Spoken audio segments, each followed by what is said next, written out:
What's up, guys? Luca here. Luca Teal, yes, the Ashen one, the Ashen Lucario, the Ashen Luca. It's me. I'm here with another episode of the show. And today truly may be a scummer on oneer because nobody is here, as you can see. But what's up, Aeolus? What's up, Arcade? What's up, Raja? How are you guys doing today? It is another wonderful Saturday, and there are a slew of topics to go through. Starting with this Activision Blizzard deal. It's finally over. It's finally come to pass. Thank freaking God that it's that's done. And so we can move on to the next piece of news in the news cycle that we will be obsessed with and hyper fixated on for the next 2 to 3 years. But Xbox posted on Friday the 13th, which is one of my favorite holidays, that hey, Phil Spencer said today is a good day to play. We officially welcome Activision Blizzard King to Team Xbox. Together, we'll create stories and experiences that bring players together in a culture, empowering everyone to do their best work and celebrate diverse perspectives. Yeah. So, I think that this is absolutely fantastic, mostly just because I've been waiting for this deal to be done for such a long time, and I know a lot of other people have too. When they first announced that they would be attempting to purchase Activision Blizzard, a lot of us were shocked, especially because a few months prior, all of the allegations had come out about the it was a investigative piece on Activision Blizzard about all the harassment claims. So I was actually really surprised um when they first discussed wanting to acquire them. But Activision Blizzard they have a lot of games. They have a lot of games under their belt, and those games, when they do eventually come to Game Pass, it's a boon, man. You know, the concept, that conversation of Xbox has no games, it's absolutely officially done. I've been saying this for a while now. These games gotta come out eventually. They have to come out eventually, and once they do start coming out, it's gonna be game after game after game after game. We're not gonna be able to catch our breath when it comes to the game, right? Now, a lot of people have said, "Hey, this is not organic growth," right? And people throw that around, organic growth, organic growth. You know, why have organic growth if you could just pay for everything? And that's Basically. that's what Xbox is about. But what's up, my brother? What is up? What is up? How you doing, buddy? I'm all right. Kids are sick, so sorry. That's why I'm late because my son is a little under the weather, so I was giving him some medicine. Wish I would have realized that was the case a little earlier, but it's what it is. He's all right. You know, kids Oh, yeah. I hope they feel they better. get stuff from school and they bring it home. So Yeah. no, I'm good though. I'm good. How about you? Doing pretty good, man. Just got back from a fashion show, 40th anniversary fashion show. So that's pretty good. Oh man, What's up, Nautical? What up, though? Yeah, it was a bunch what's of up, old man? ladies, bunch of old ladies, and me. And I was sitting at that table, definitely scarfing down all the food. I ate all the bread, and they wouldn't bring us any more bread. And they're like, "What happened to all the bread?" I was just like, "Man, I have no idea," but I ate it, right? And it was delicious. Okay. Now, was the food itself delicious? It was good. It was good. It was pretty fine. If this had been pre weight loss, I would have been real mad about that plate, and I would have demanded that we go pick something to eat afterwards. But the plate was something I would eat normally, right? So it was all good. It was a bunch of old ladies and older gentlemen modeling clothing for old people, and it was fun. It was a lot of fun, actually. I really enjoyed myself. I wonder why were you there again? Like why were you Well, okay, so what invited? had happened was, my mom was supposed to go, but Oh, okay. she ended up not being able to come back to Chicago in time, so Kind of she went in her has stead. Hmm? So you kind of went in her stead. Yeah, I went because the tickets were expensive and, so I went with my grandma and my aunt, so but yeah, okay, so anyway, moving on from that, but yeah, Activision Blizzard King. So now my favorite, menace, Bobby Kotick, he came through. This is what he said. Where is this thing? He, sent an internal email from Bobby Kotick to all ABK employees. He's like, team, today marks a milestone in our company's celebrated history. Combining with Microsoft will bring new resources and new opportunities to our blah, blah. Okay, blah, blah, whatever, right? Let's get to the interesting parts, right? Bobby said, I've long said that I'm fully committed to helping with that transition. Phil has asked me to stay on as CEO of ABK, reporting to him, and we have agreed that I will do that through the end of 2023. We both look forward to working together on a smooth integration of our teams and players. Okay, so I read that and I was just like, okay, so that means he's going to be here until the end of 2023. That's when they plan on getting rid of him. Now, other people read it and had a different perspective. Go ahead. Yeah, I was going to say he's already gone.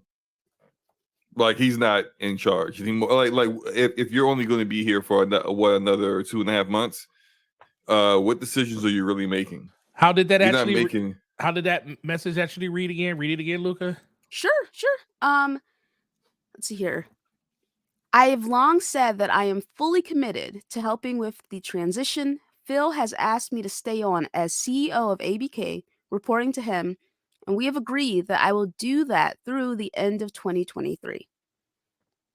Now, does that mean 2023 of this year or 2023 Microsoft fiscal year, which is in June?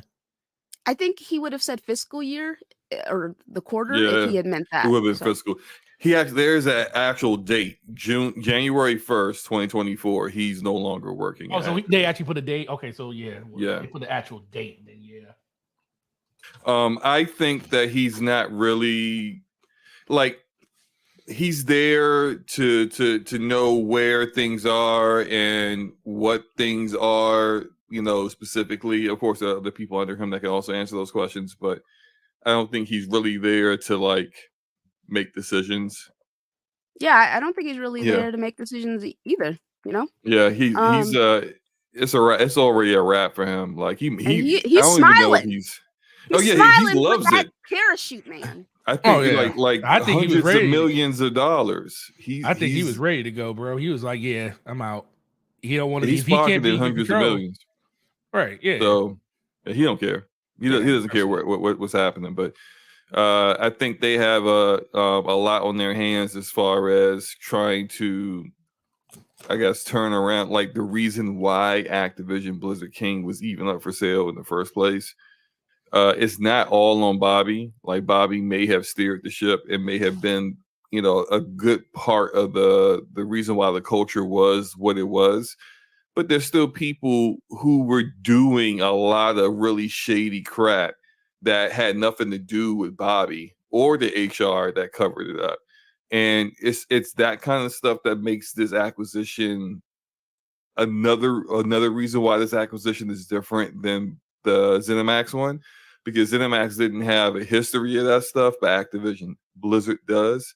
So they need to root that stuff out and kind of create a culture where a lot more developers are willing to go there and work there, because we got a lot of Xbox guys out here saying, oh, they're gonna bring this back, they're gonna bring that back, and it's like, who's making those games? Because the 9 studios they got under Activision are a part of the COD machine.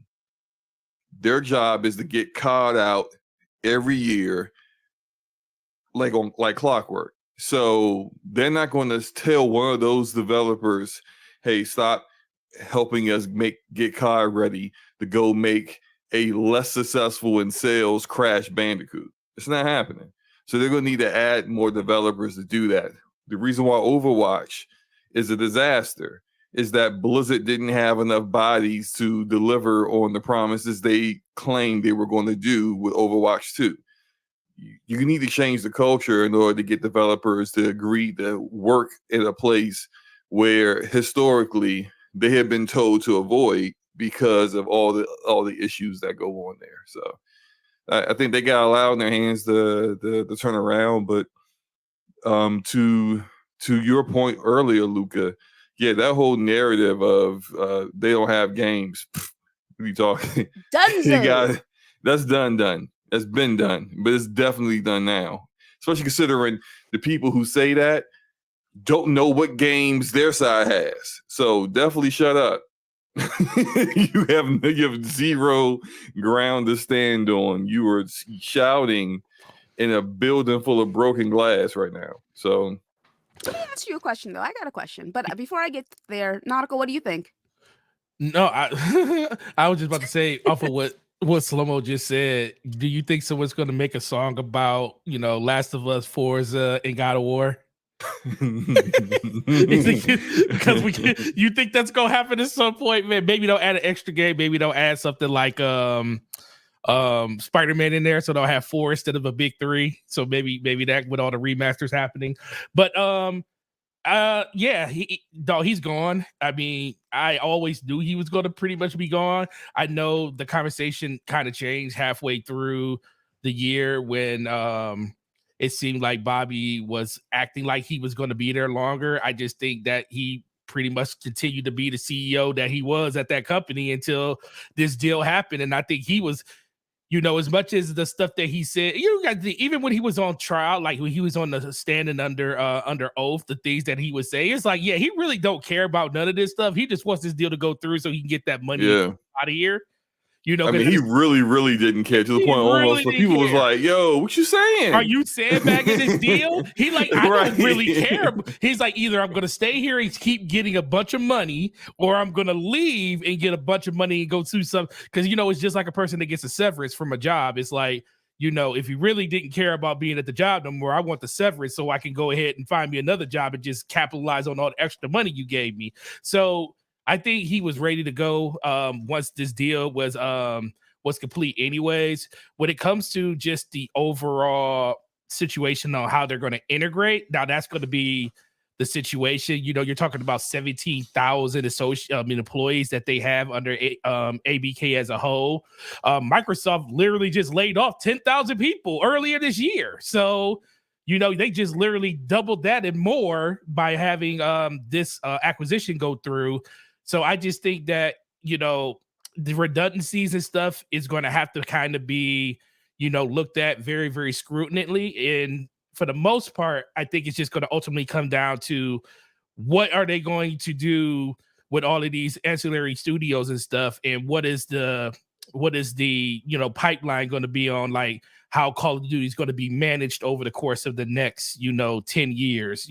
Are they going to, at some point, switch it up and go to a every other year model and just let Warzone and like the multiplayer be something that kind of persists every year, and then come out with some big blockbuster version of the single player game every other year? So there's a lot of different ways they can go with this, because a lot of people do want to see a lot of these older IPs and stuff come back. But I think at this point, Microsoft's looking like, hey, we try to get as many people in Game Pass, and number one way to do that is to get Call of Duty into Game Pass, and that's not going to help them if they're not making a Call of Duty game every year. So that's where I think their focus is going to be. They spent all this money for a reason. They're going to use that money. They're going to use the pump that they get from this over the course of the next couple of years to kind of get everybody ready for whatever they're going to do in 2028 when the new generation starts. And I think that's what they're kind of going to be focused on. I don't think anything really is going to change with Activision Blizzard King over the course of the next couple of years, outside of just downsizing the things they don't need anymore from them, which is going to probably happen over the next year or so. They're not going to do it right away.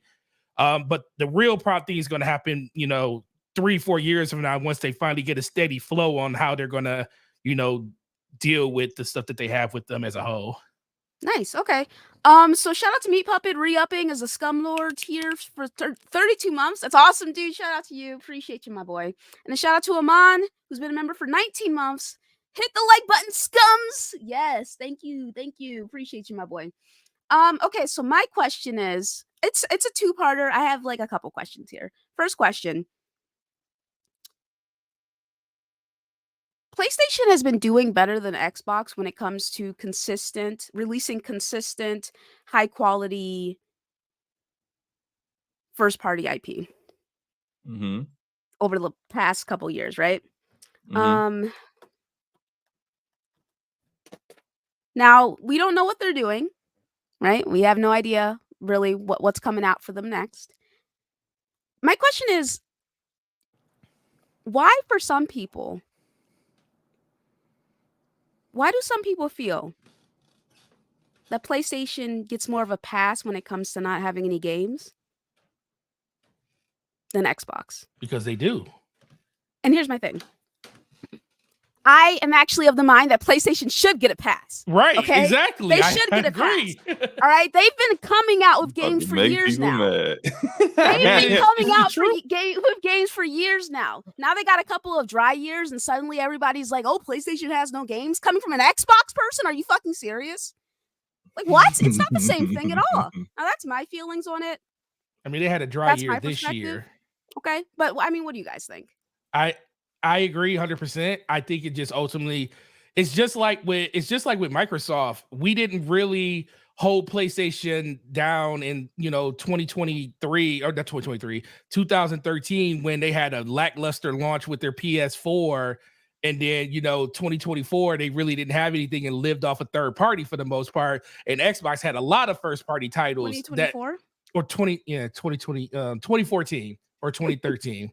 We didn't really, because Xbox had a lot of first-party stuff that happened that year. PlayStation, had a couple of first-party titles that came out the first year, and then that next year it was Ghost Day. It did nothing.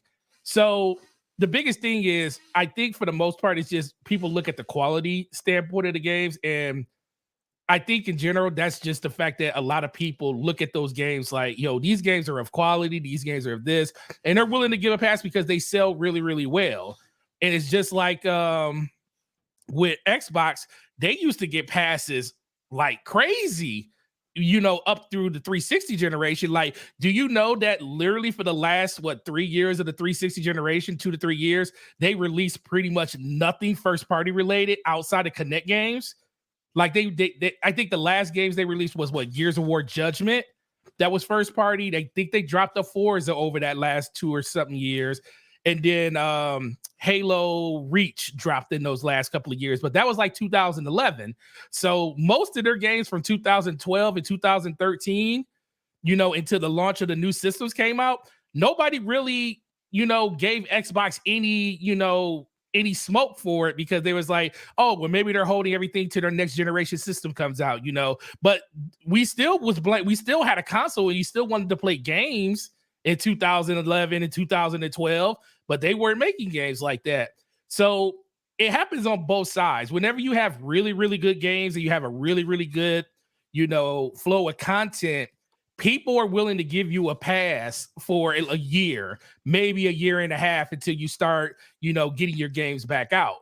I am of the instance like with PlayStation is like this year, they need to announce something. Like, they get a pass for 2020, 2023.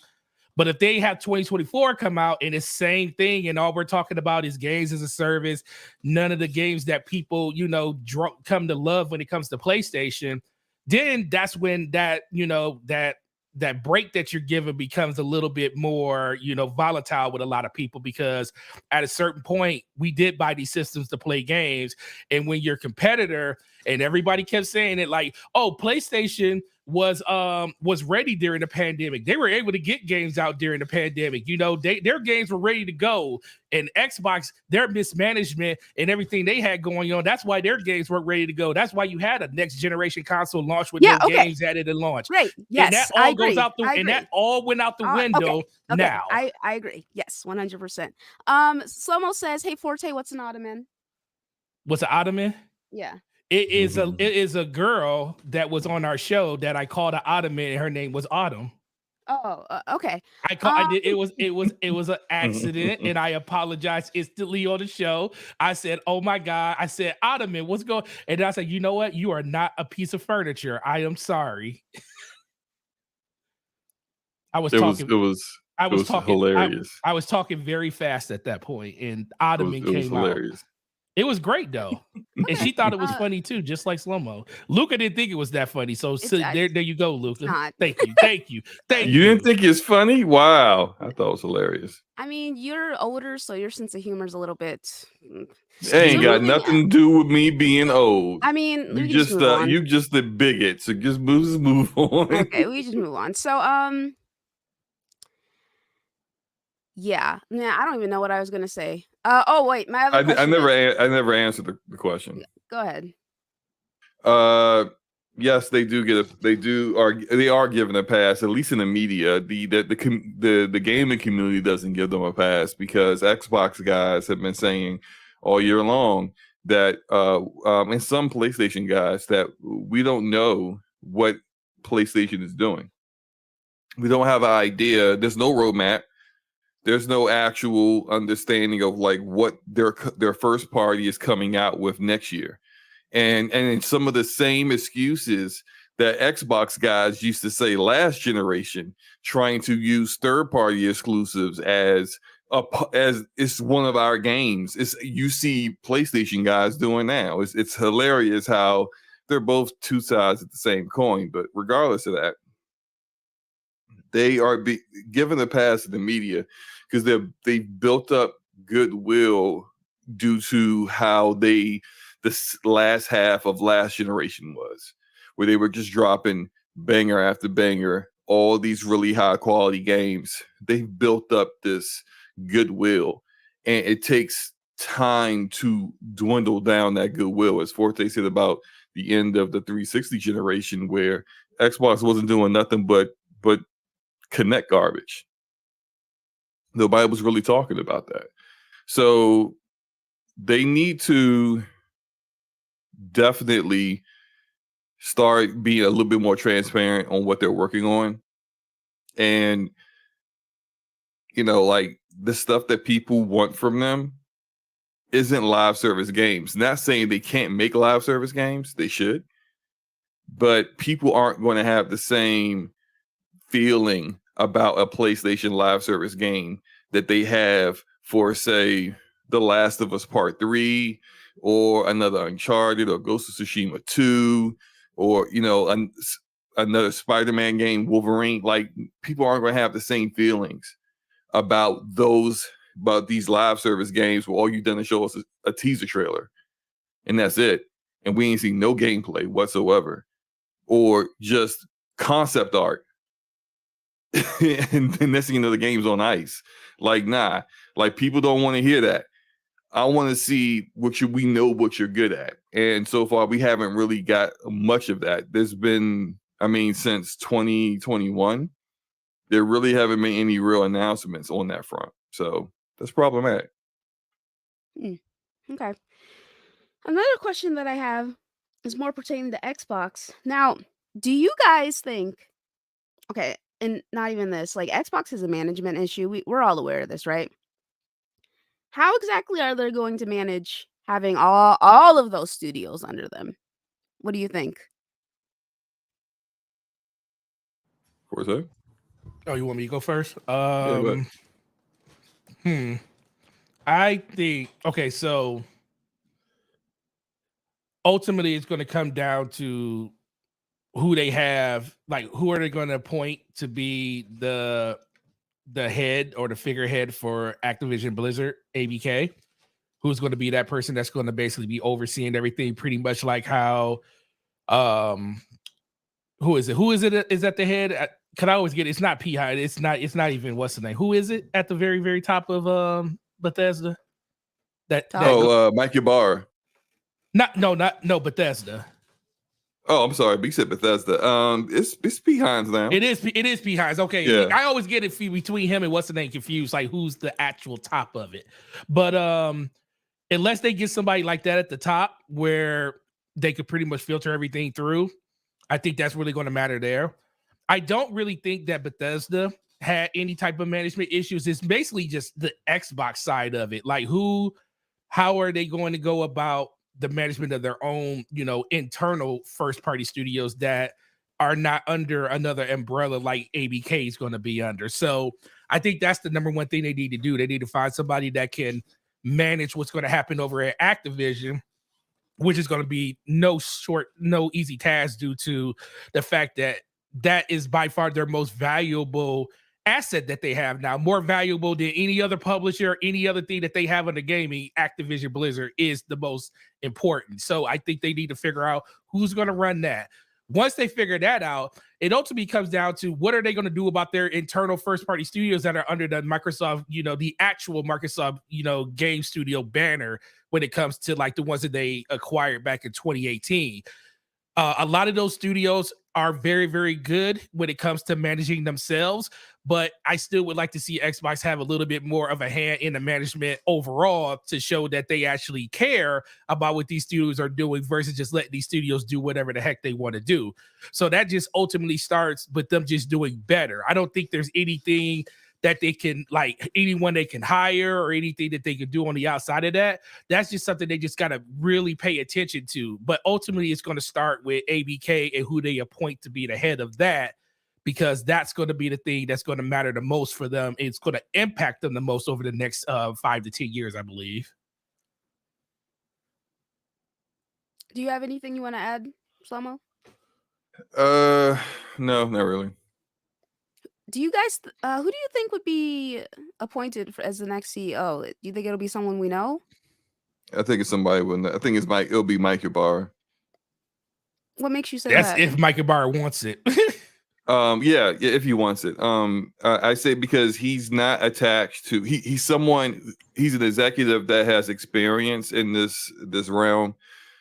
He's not a complete unknown quantity, and he also he's known by Xbox leadership, although I hear he's not well liked by them and vice versa. But regardless of that, he's not attached to any of the foolishness that was going on at ABK, because a lot of that stuff happened before he arrived there.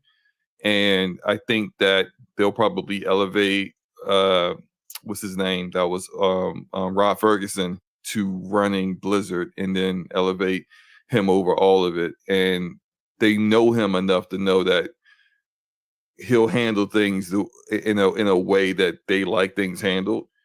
And he represents someone that isn't a part of the toxic history and culture of ABK. So Plus, I think they'll go to him first. And he may not want it, though. I do think part of the reason why he did leave is because of the lateral movement, not being able to get on the board. That was part of it, outside of the other things that were going on inside of Microsoft. I do think if he does take that on, I do think that is a position that does get it's like one step away from a seat on the board, like where Phil Spencer sits at. You're literally like the next step away from that, being under that, because the only person you would answer to literally is Phil Spencer at that point.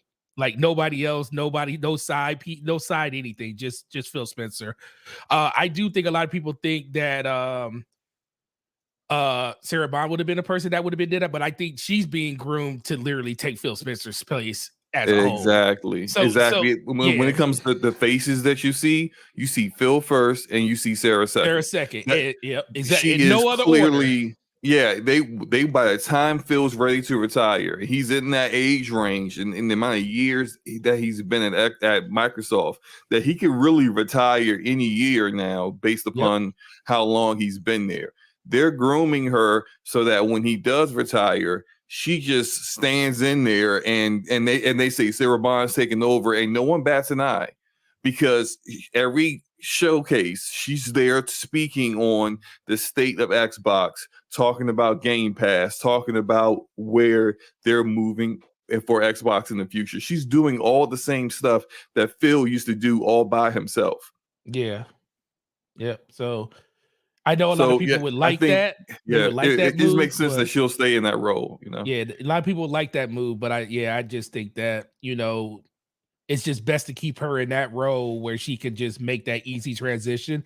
Because think about it, if Phil decides to leave in 2028 or 2027 or whatever, or even next year, who knows?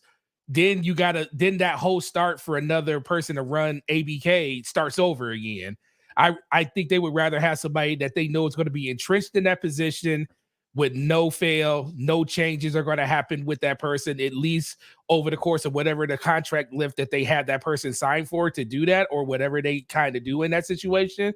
I think they'd rather have stability there and know that they still have stability if Phil decides to leave and nothing changes, and they don't have to make like a complete change in the hierarchy of everything that's happening inside of the Xbox ecosystem. So Mike Ybarra might be the best, the easiest choice now.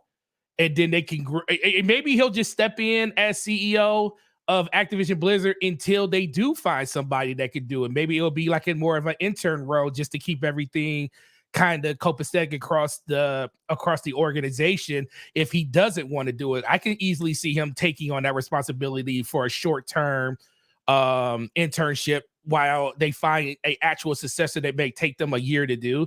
But I think they're going to try to find stability across that thing that's going to last not just a couple of years, but more of the entire length of whatever they're doing with Activision Blizzard over the course of the next 10 to 20 years.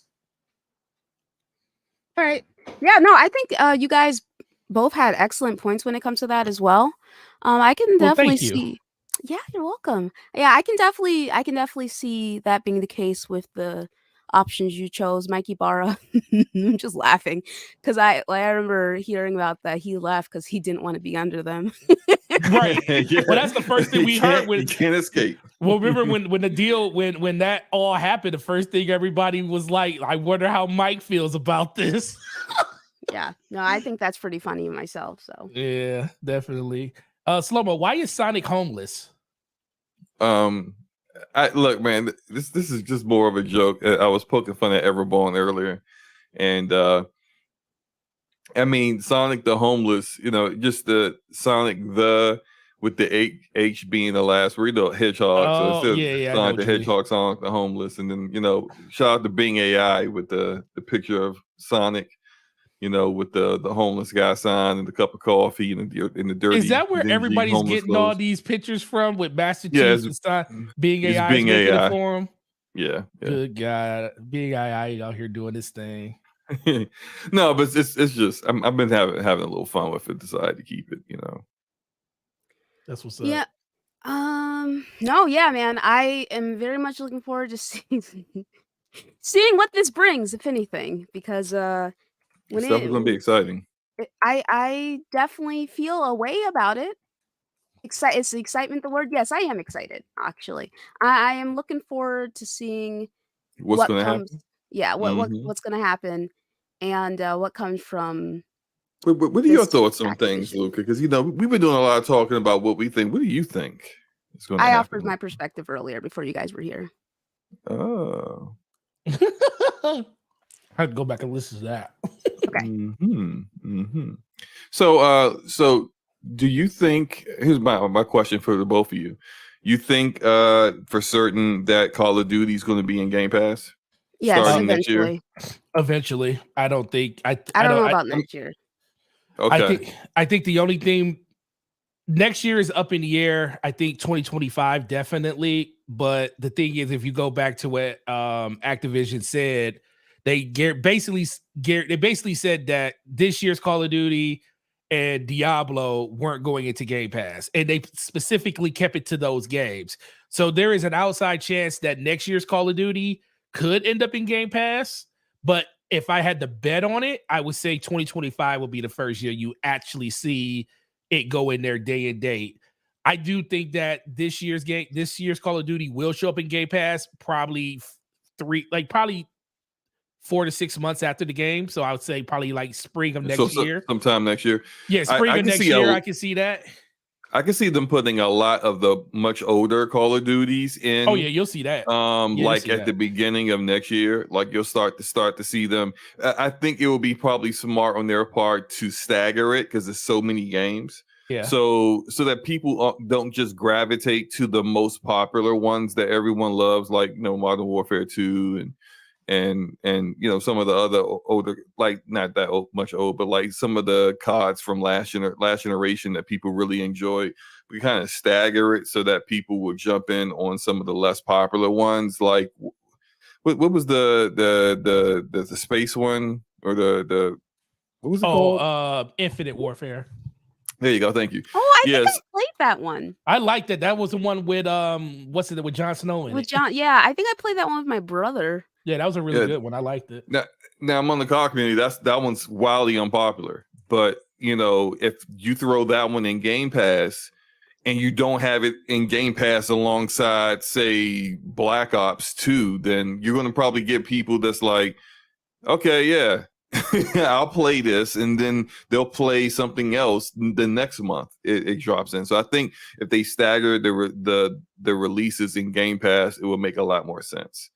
But as far as next year's Call of Duty, I do think if they're dropping one next year, because I know they've been talking about missing a year, I don't know if this year really counts for that, because what the content we're getting in Modern Warfare 3 was supposed to be actually an expansion and additional content for Modern Warfare 2.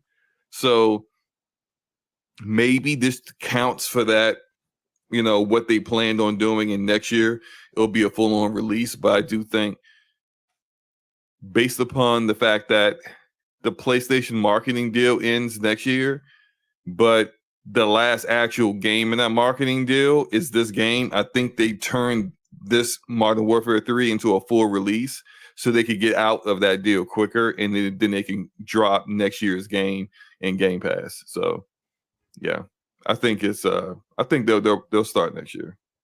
Okay. Yeah, I don't know if it would be that soon, but you've made a compelling argument as to why you would feel like it would be that soon.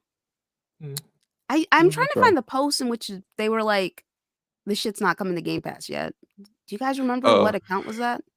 It That was was? on the Activision account, I think. Yeah. It was their like official account that talked about it. I'll find it, and I'll drop it in the private chat. Gotcha. Yeah, so honestly speaking, I'm very much looking forward to seeing what comes from this. And honestly, as I stated at the beginning of the show, eventually it's gonna get to a point where the whole concept of Xbox has no games, like, that's a meme. It's done, dude. It's dead. It's taken some time, but There you eventually, go. when it comes to Xbox, it's gonna be game after game after game after game after game after game after game. There's gonna be so many games that we're not gonna be able to keep track of them. You know what I'm saying? We're not gonna be able to keep up because they have so many studios under them. And I Mhm. really feel like this also takes pressure off of the smaller studios. You know what I'm saying? I remember during that time in which Xbox was during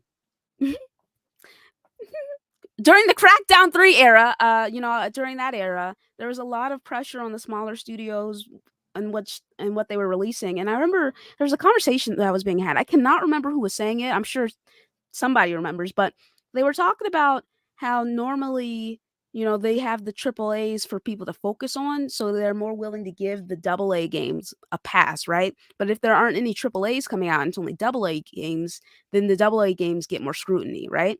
So I cannot remember who said that and who was discussing that, but with that being said, because they have so many studios now and so many studios that work on triple A titles, it takes pressure off the studios that work on double A titles, and they can, Yeah. maybe chill a little bit more and not chill, but get their work Pe- in without being so Yeah, pressured.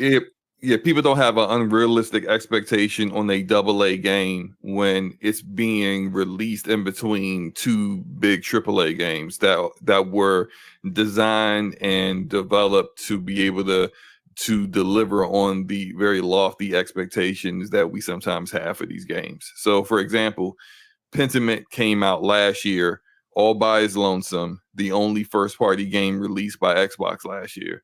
If that game was released in between, say, Halo Infinite and um, Hellblade 2, people would look at Pentiment as what it was, a smaller budgeted, narrative driven title that was more about a story to really get engrossed in, and not comparing it to God of War Ragnarok like it was ever supposed to be that. So it's just that's what it really means about taking some of the pressure off these smaller titles. And if you have all these studios, there definitely should never be the kind of content droughts that we dealt with last year. Like, that should be a thing of ancient history from now on. And hopefully that's the case. And if that is the case, then yeah, you're going to have these games that are going to come out, and maybe Double Fine's next game is like a double A game that, it's got that their own brand of platforming that everybody loves, but it's not as big a title as, say, Fable. But if it drops 2 months after Fable, people aren't going, man, when's this next game coming out? Oh, it's this little thing, and doing like, the side-by-side comparisons of like, screenshots of like Double Fine's little Lord double A have game mercy. compared to Wolverine. It's just like, come on. Damn, I can't wait for Wolverine.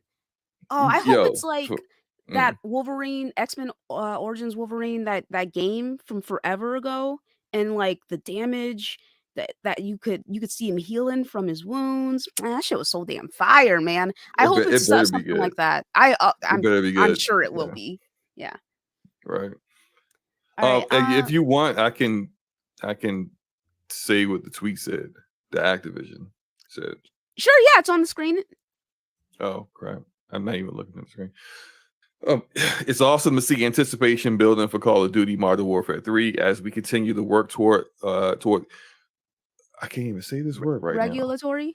Thank you. I don't know why I couldn't say it. Approval of the Microsoft deal. We've been getting some questions whether our upcoming and recently launched games will be available via Game Pass. While we do not have plans to put Modern Warfare 3 or Diablo 4 into Game Pass this year, once the deal closes, we expect to start working with Xbox to bring our titles to more players around the world, and we anticipate that we will begin adding games to Game Pass sometime in the course of next year. Damn, Game Pass is about to really be worth it. Like, it's already been worth it for some people, but it's about to be really worth it because there's just so many games that to pick from. You know what I'm saying? Like, yeah. Yeah. I actually kind of hope they bring Prototype back. I hope they bring Prototype's fucking awesome, dude. Yeah, I hope they bring so Prototype back too. That shit is fucking awesome. That is awesome. At the very least, just put the original in Game Pass, and I'll play that for a few weeks. So, Luca, I got a question for you. So you say Game Pass is, like you said, it's already, been awesome for the people that actually enjoy it.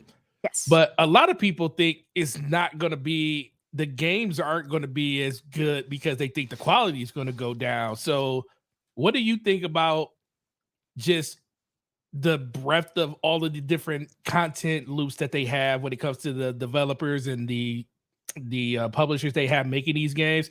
Do you think that we're just going to lose quality and the games are just not going to be as good? I mean, Game Pass being a thing? I'm gonna keep it real with you. If they could, if they're over here living under a regime of sexism, racism, homophobia, and assault, and still getting the games out, I mean, can it get any worse than that? Facts. Like, people are talking about the quality of the games. They were already suffering. They were already suffering in these studios. You know what I'm saying? So, like, how much worse could it actually be? Like, exactly, when people talk about this quality of the game suffering, what exactly do they mean? Like, what exactly are they referring to? A lot of people, they're talking about like what budgets of the games going down and stuff like that. Like, they're going to cut budgets because they're putting it inside of Game Pass because they just don't believe that Microsoft can keep up with the demand and the amount of money it's going to cost to keep putting these games out. So that's one of the things. Microsoft? The thought is that in a lot of games that have massive budgets have relied upon the more traditional monetization model of you pay me upfront and then I provide said game. And a lot of people do not believe that if you put these games, launch them day one in Game Pass or a subscription service, that you can get the return on investment that you need to make AAA game development worthwhile. And it's something that has been echoed by people like Sean Layden, Jim Ryan, Bobby Kotick. It's been Strauss Zelnick, the CEO of Take-Two, has said it as well. It's been said by a lot of people that aren't from Microsoft. So although it is a talking point that can be referenced to people in the industry who have experience in this stuff, nobody at Xbox is saying that. So therefore, just because other people who don't work at Xbox say you can't do that, does not mean that Microsoft won't do that.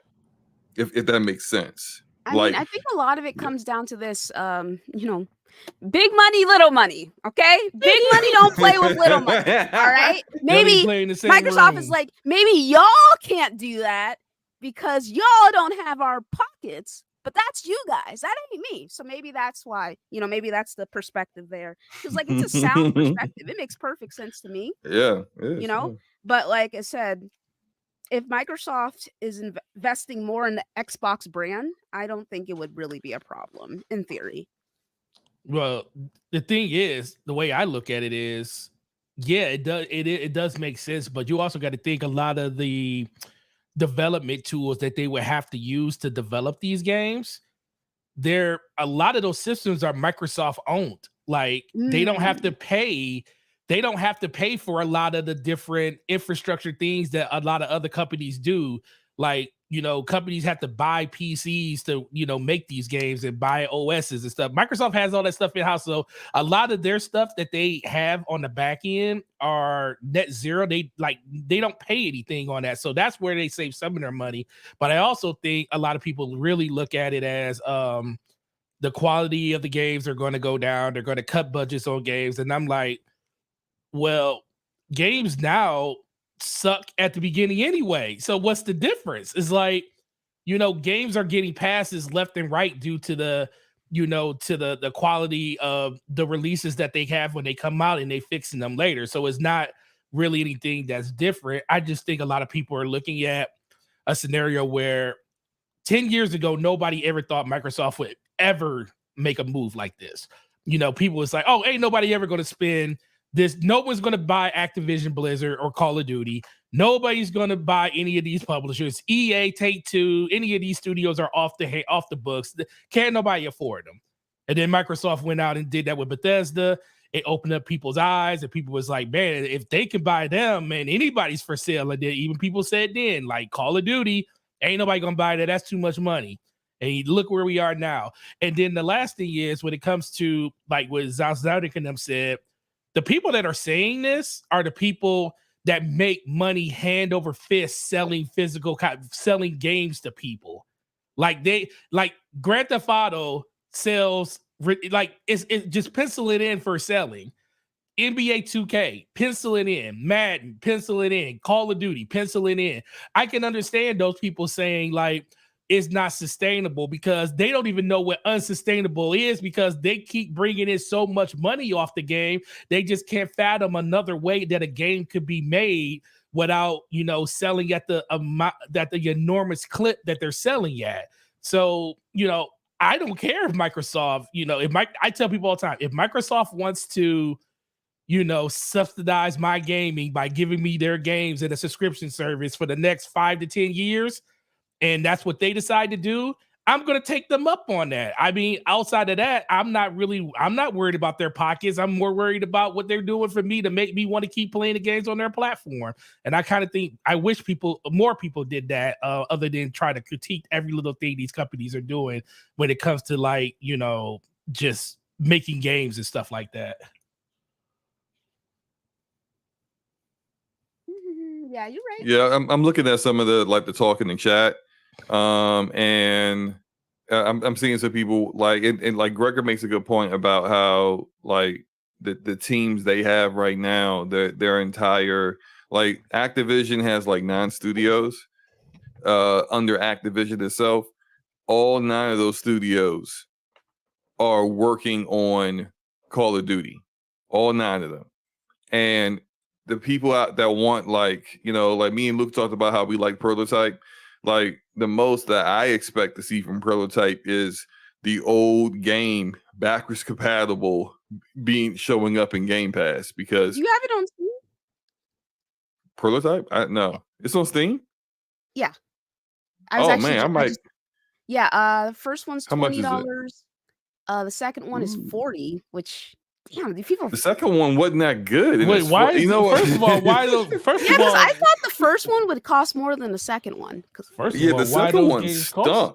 First of all, why those games still cost that much? I don't know. That should be under $10 for both of them. It should be a package deal, like I need sometimes. I need a humble bundle. Right? I need a humble bundle. Right, but no, I'm just talking about like getting a remake of Prototype is probably not going to happen because they really, even though this is the biggest publisher, well, it was the biggest independent publisher before, yesterday, they did not have the bandwidth to have a studio make another game. They just didn't have it. It just wasn't possible at that time. At this time, all the studios they have are on COD to keep the COD machine going. And Blizzard's got 5 different teams, and they're all working on Blizzard content. And they don't even have enough developers for those games because they can't get Overwatch content out in a timely manner. So it's just, and Diablo 4 had to be rebooted like 2 or 3 times before it finally launched. It's just, they need more bodies. But in order to get more bodies and get more people to sign on, they need to fix the culture so that people actually want to work there. So Gregor's like, I went to the midnight release of Prototype 2 and I was the only person there. Oh, shit. Funny. Listen, I was an English major, so you guys are talking about math in the chat. I don't know. Listen, I don't know what y'all talking about, all right? Yeah, I don't know what some of these people are talking about. Somebody just said Windows is dead. Okay. The Windows platform is dead. Sony don't benefit from Windows. What Sony benefits from means nothing to Windows. Like it's weird how some people's worldview was based around like the platform that they worship. Just like, oh, if it doesn't benefit Sony, then what is it?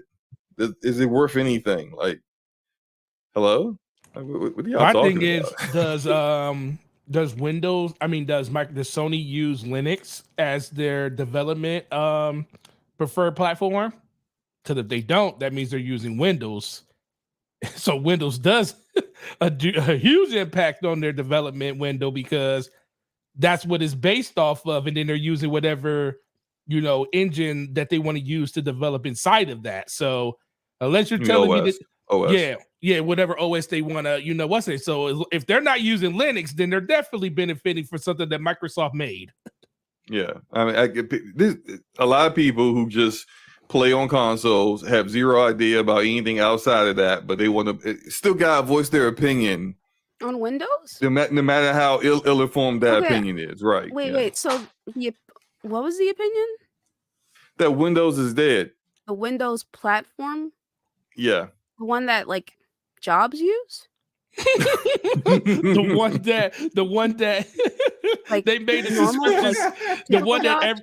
The one that has Office 365 that most of the company. Oh, Slomo, you shouldn't have even addressed that. That's a ridiculous comment. I know it's just funny to me. I just find it hilarious because it's just like it just kind of points to how people don't know what they're talking about, but they talk. I wonder what the overall penetration of Linux inside of like when it comes to like OSs is compared to Windows. Like in gaming, Linux is less than 2%. And the only reason why they're even close to 2% is due to devices like PC handhelds like Steam Deck and stuff like that. They all run off of a Linux platform. So the OS is PC handhelds that have given Linux anything above 1%. So just the idea that Windows, like, it's dumb. It's just dumb. We can move on. Okay. Anyway, so ultimately, I think it's great that the deal is finally done. I promise. Listen, unless some more information comes out, if new information comes out, let's just hope that this is like a done conversation in theory. Until the next acquisition happens. I mean, I think it depends on the acquisition. I don't think they're going to be buying anybody for a while.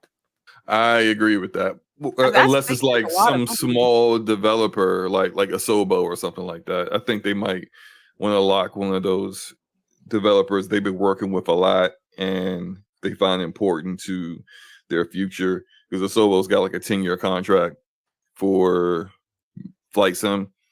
So they're a quality studio as well with like the Plague Tale games. I think that'd be like a no-brainer kind of acquisition. Those, I think you could expect to see those, not necessarily next year, but sooner.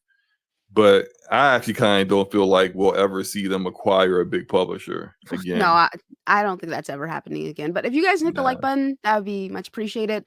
Okay, let's talk about the PS5 Slim. So I saw this and I was just kind of like, yeah. I mean, what do you guys think of? What do you guys think about the design? That thing got that disc drive got a BBL. This is the slim version, right? Yeah, it's got. Well, they're both basically the same. It's just that one's got the attachment and one doesn't. It's just I'm laughing because I every time I look at it, I think about that the little, like, shout out to Eric Jackson who posted the clip from the 9 out of 10 movie. Yeah, where she just takes the girl's glasses off and pulls out her ponytail and says, "I'm a genius. You're beautiful." It's just like, you didn't do anything. They haven't really done. It's the same thing. It's smaller for certain, because I've seen like a screenshot of the new PS5 revamp beside the current OG, and it's significantly smaller, but as far as design goes, it's the same exact thing, you know. Same exact, yep, smaller, same exact design, $50 more. Yeah, let's see here. That's all I can think about, man. If you guys can see this, look, that paperclip hold on to their life. It's gotta be. Look at that beat. I'm telling you, man. Every time I look at that system, man, I'm like, that yo, thing look at is that thing. struggling. That paperclip struggling. I'm like looking at my PS5 right now, like, man. All right. Yeah, so I remember when the PS5 first came out, when they first announced the PS5 in terms of how it looks and stuff, having a conversation with Zalker about ergonomics. But yeah, so okay, the PlayStation 5 Slim, the slim model of the digital PS5 is more expensive than the launch model. Wow, really thinking about it, that's pretty weird, huh? Yeah, I mean, it's not weird given like how the prices are going up for everything, so I understand that. But it is kind of weird to just see that in a sentence, that these years later, a smaller version of the same console costs more. But it costs $450 compared to the $400, despite its smaller size. The slim PS5 with a disk drive will remain at the same price of $500. That you know what, that right there, because people kept saying, well, it's because of inflation. I'm like, well, the PS5 disc version didn't go up in price. You would think inflation would affect that too. So this more than anything kind of confirms things that I had already thought, that the PS5 was always meant to be $450, and they hit a $399 price point. You mean the digital? The digital PS5. Yeah, the digital PS5 was always meant to be $450, but they wanted to have a price point that competed closely with the with Xbox's lower end system. So they came in at $399, and it's also kind of substantiated by the fact that you could barely find a digital system.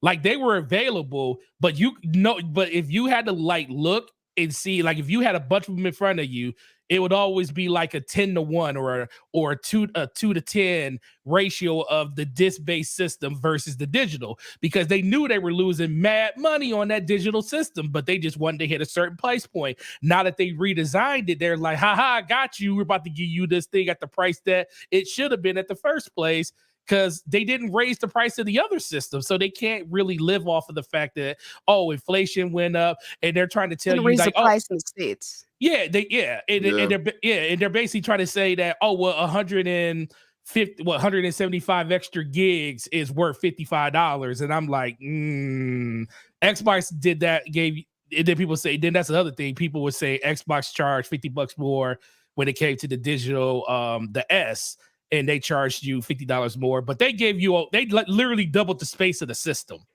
Yeah, they doubled the storage space. Which, I mean, I think it's great, man. Now watch the dynamics flip. Watch the PS5 digital edition. Once they run out of stock, because the reason why they did all the sales they were doing a few months ago, and they're trying to like bundle in games and whatnot. They're trying to get rid of the current version of the PS5 as quickly as possible so they can reestablish what the new normal is going to be, which is this new version that is cheaper for them to create. And then they're also charging you more. Now, I watched the PS5 digital edition be the one that you see the most.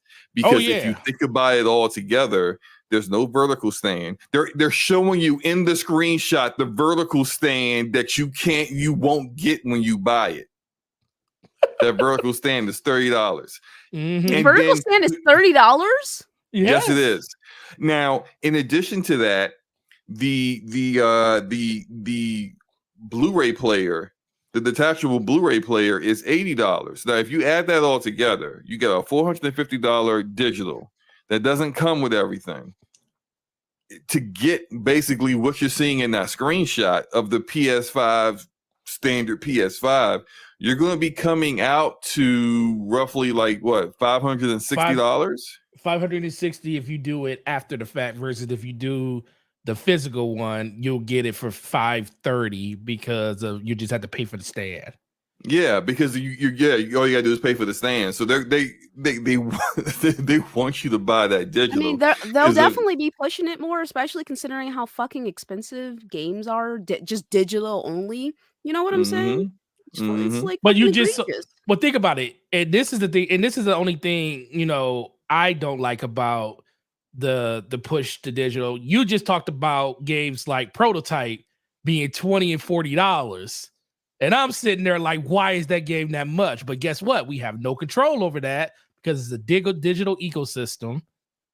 And you think these prices on these games are going to really change, especially once they go all digital with these systems? Okay. Also, if you buy a digital and you're just doing digital, you have lowered the amount of options that you have to get the games that you want.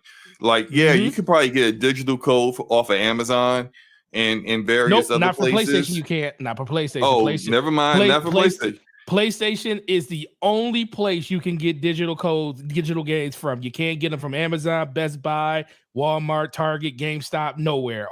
You can only buy the currency cards, and you have to buy it off their ecosystem. Whereas with Xbox and PlayStation, you can still do that outside of their ecosystem. So there you have it. It limits the amount of times they got split that money and that revenue. They can just get this directly from them. They don't have to worry about a middleman. So yeah, they definitely want you to get that digital.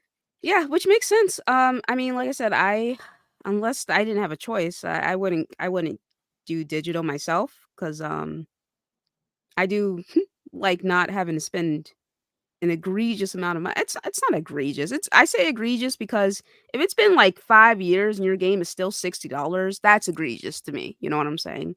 Shout out to Jay Bari, who's been a member for 30 months. Okay, baby. Saying, but listen, you pony. How are those pony tears, pony? Activision Blizzard, baby. Shout out to Bari. So shout out to Bari, who I think canceled his pre-order for the Modern Warfare 3 that he's definitely going to end up buying in a month anyway. Shout out to him. I think he's standing on business.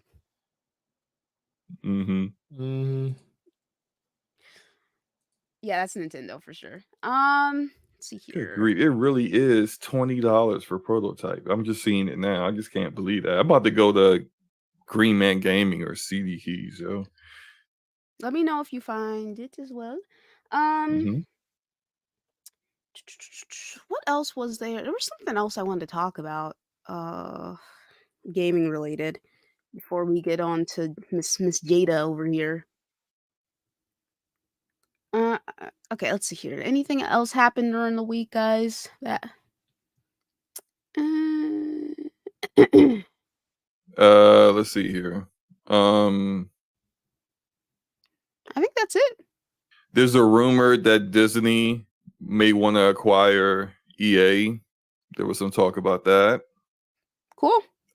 X Defiant is basically in a holding pattern because they're trying to wait until people will stop playing Call of Duty before they drop X Defiant.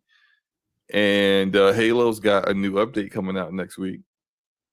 Okay, nice. bet. Okay. I said Yeah, that in a I way know. so that like No, I'm sorry. I'm just reading the chat. But yeah, no, Lano, I know I definitely need to play it. I just haven't been in the gaming headspace lately, dude. To keep it up.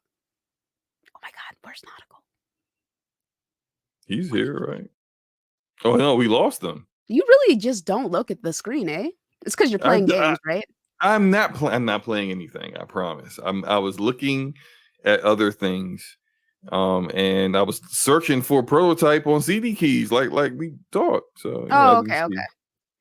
All right, real quick before we skedaddle, Omni-Man is in Mortal Kombat now, and yes, his looks finishers are cool. fucking phenomenal. I Fucking know they're phenomenal. all They're from so good. all from the anime. It's so good. Yeah. They're so good. So, that looks really good. The season 2 trailer for Invincible came out, and that looks fucking amazing. Somebody was saying that they couldn't see the difference in animation. I'm just like, I haven't what seen are the you trailer talking yet. about? You haven't I seen the gotta check trailer? that. No. When Oh, when the wow. trailer drop? 4 hours ago. Okay, let I'll me send go it to look you. for it. Yeah, I'll send All it right, to you. yeah. Yeah, it looks fucking So phenomenal. yeah, my only complaint really with the first season was I thought the animation was very ho hum. Oh yeah, I can see the difference. Like, immediately. I thought the first season Immediately. immediately, yeah. I didn't have any issue with the That animation looks from so season much 1. better. Who the Mhm. heck? Who said it looks the same? People can't see, yo. They get kind of vision y'all got. Get some LASIK. Alright. Let's see here. No, guys, I've been dealing with a depressive spiral, and that's why I haven't played any games or made any videos. Is that what you wanted to hear from me? All right, moving on from that. Okay, let's talk about Jada. Okay, so unfortunately, I still have to hear about this woman. She just keeps coming out. They keep interviewing her for some fucking reason. I don't know why. She doesn't have anything going on career wise, right? You know, she came out and talked about Tupac having alopecia. Why? Why do we need to know that? What relevance I is that? mean, yeah. What does that have to do with anything? She's been pining over this dead man for so long. Like, good grief, get over it. He's gone. Yeah, and she definitely is like a real life succubus. Like, she's definitely like, if there was ever a actual like being that was a succubus, it would be Jada Pinkett Smith. Just Yeah. good grief. Let's go ahead and watch this video. All right. Jada couldn't believe what she was hearing. What is going on? Now, first of all, I'm really shocked because, mind you, I'm not there. We haven't called each other husband and wife in a long time.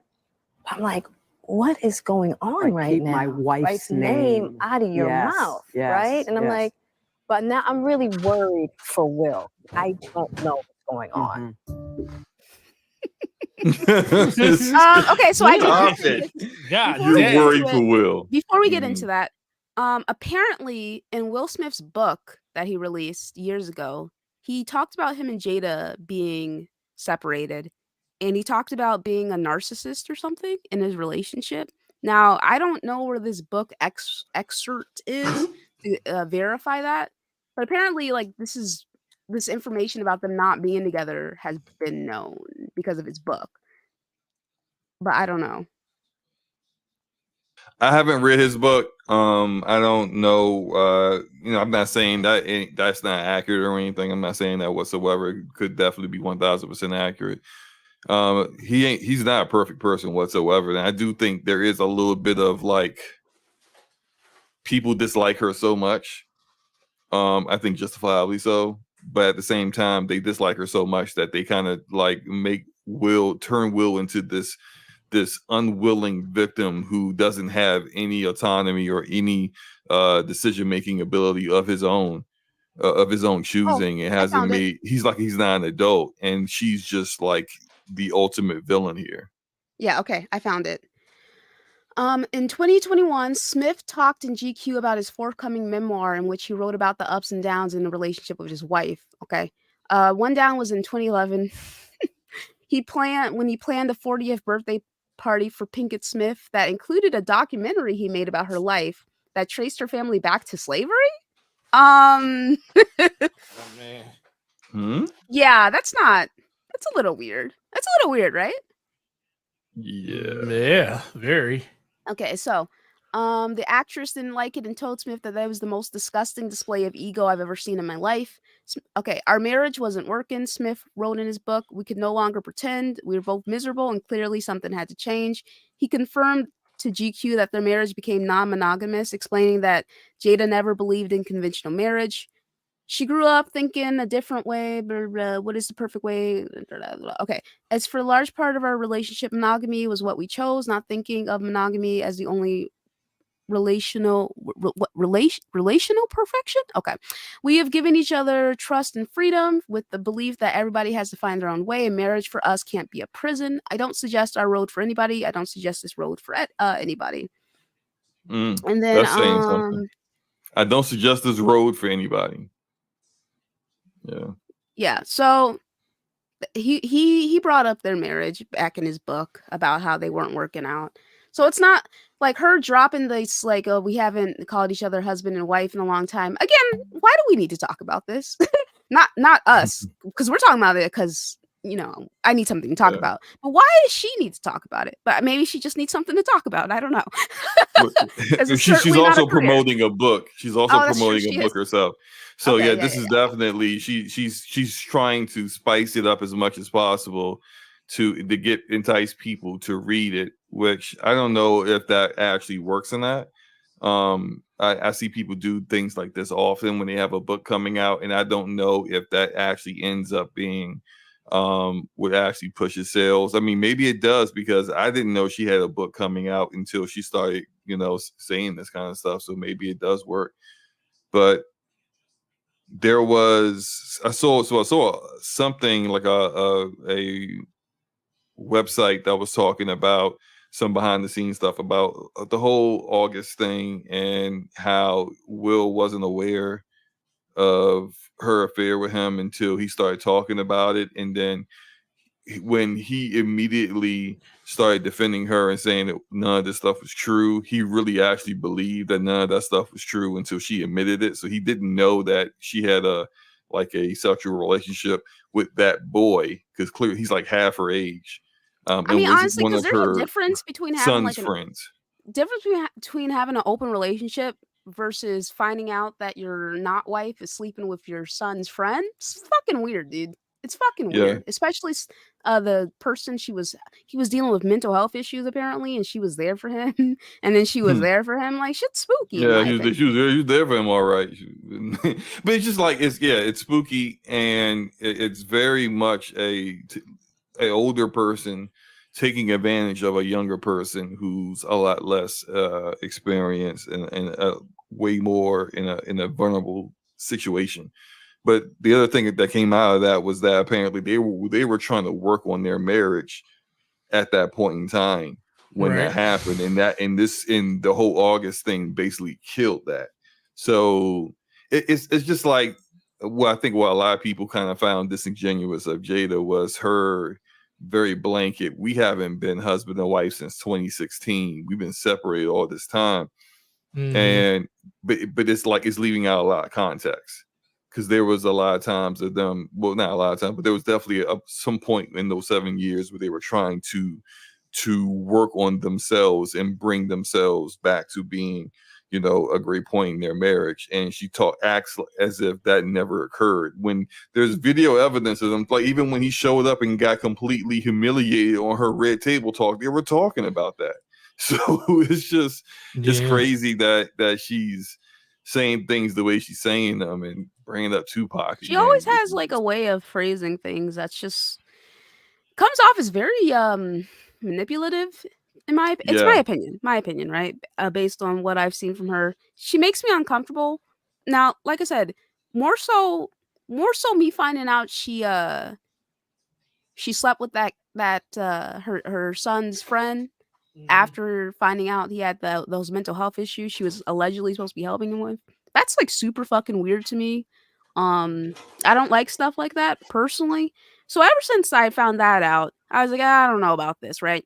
And then just seeing the continuous like humiliation, honestly, because again, I didn't know about Will's book until a couple hours ago, where I was looking through my timeline and someone was talking about everyone's blaming Jada, but Will talked about this in his book. I was like, book? So clearly the general public were not aware of what he said in the book about them having issues in their relationship, because everyone is like, why is Jada telling all of us that she and Will are having problems? You know what I'm saying?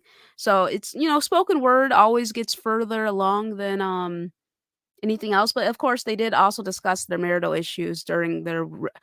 Maybe I just blocked that red table talk out. I'm not gonna fucking lie. That shit was traumatizing to watch.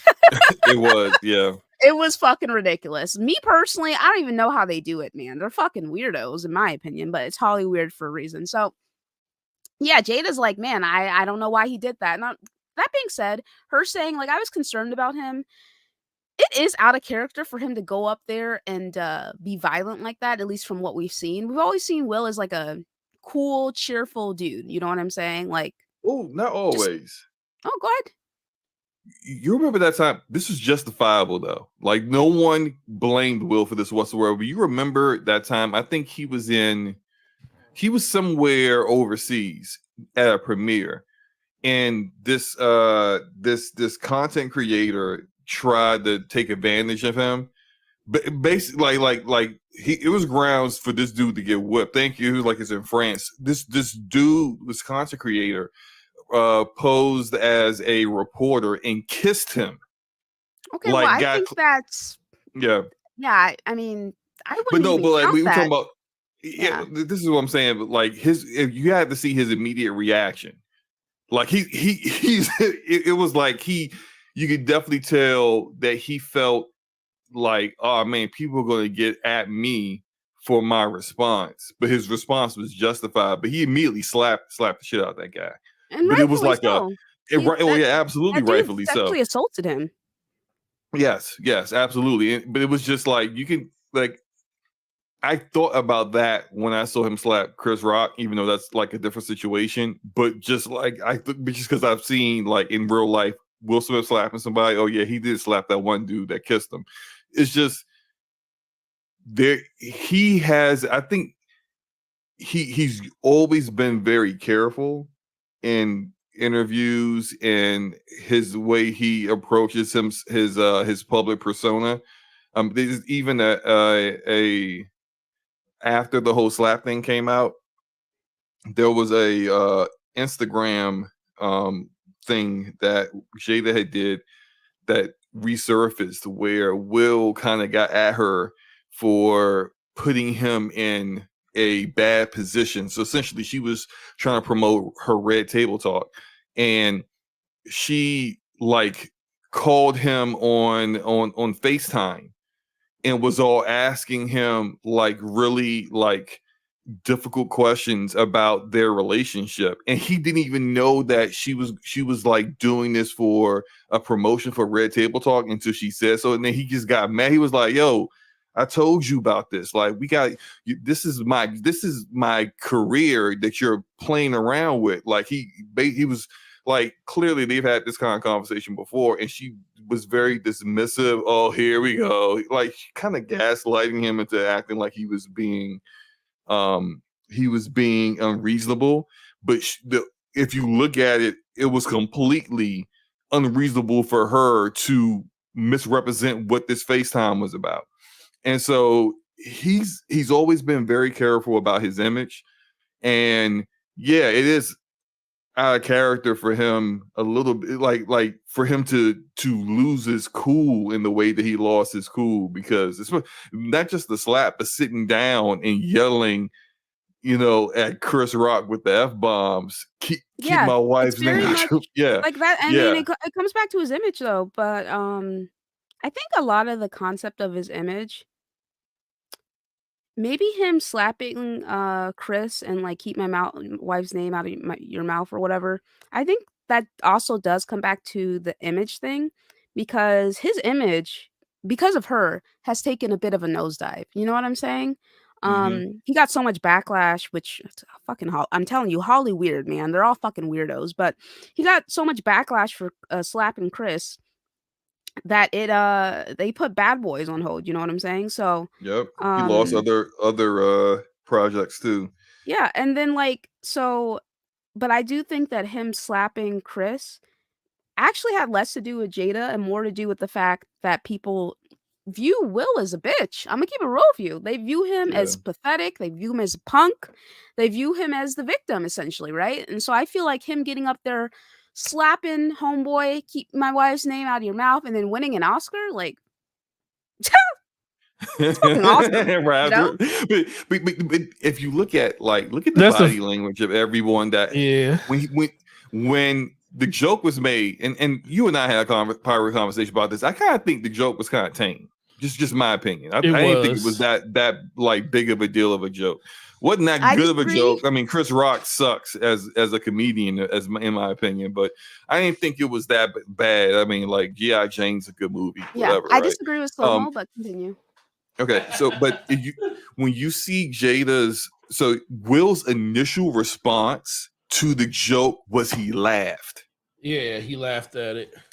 Jada's initial response was to roll her eyes, and then she looks at Will, which the camera then cuts. Then it goes back to Chris Rock, and he's talking. And that's when he sees Will walking up on stage. He goes, he thought it was going to be something joking, there was no way he would expect Will was going to slap him in the face, but he probably thought it was like, oh, well, he's about to come up here and like do something funny, and then I could continue on with my monologue instead of slapping. Man.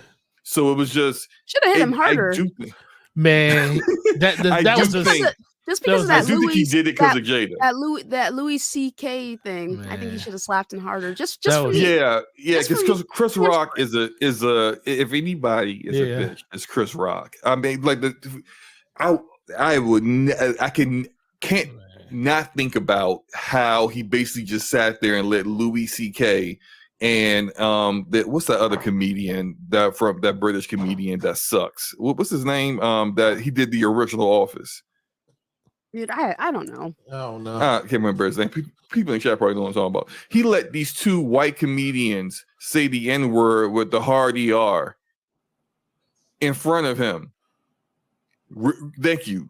Ricky Gervais. Both of these guys are just saying the N-word with the hard ER in front of him, and he's just smiling and just shrugging his shoulders. Meanwhile, the only one winning balls was Jerry Seinfeld, who said, "No, I'm not going to say the N-word. I don't find that funny at all." And then that's when they finally realized we're being a bunch of a-holes and just changed the subject. But Chris, I lost any respect for Chris Rock after watching that.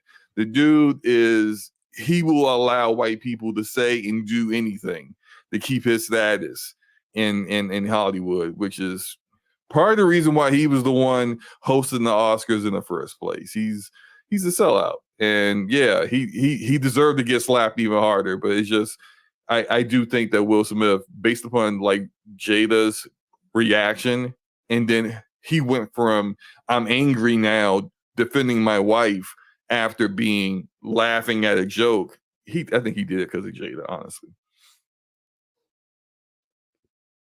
Forte, you were about to say something before I cut you off. My bad. Okay. I guess he's not there. Yeah, I was about to say, wait a minute, is nobody talking? Can anybody hear me? No. I guess go ahead, Luca, since Forte's gone. Yeah, no, I mean, it's like I said before, they got a weird fucking relationship. I know way more about them than I ever would have wanted to. My viewpoint on Will Smith has also changed because I always just thought of him as he's in some great fucking movies, man. His agent, genius, fucking genius. He was in back to back hits, man. Let's talk about some of our favorite Will Smith movies. Let me just go ahead, Will Smith, and look at the fire that he's been in. I love Independence Day. That's one of my favorite movies. I fucking love Men in Black. I fucking love where's that other movie? Men in Black, Independence Day. Independence Day still got the best speech ever in it.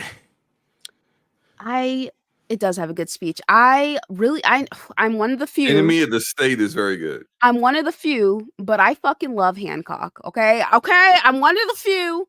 I always liked that movie too. Yeah, But I thought I it was a love good that. movie. I love it. It's great. And then what was that one where he was like playing the like a dating coach or whatever? Hitch.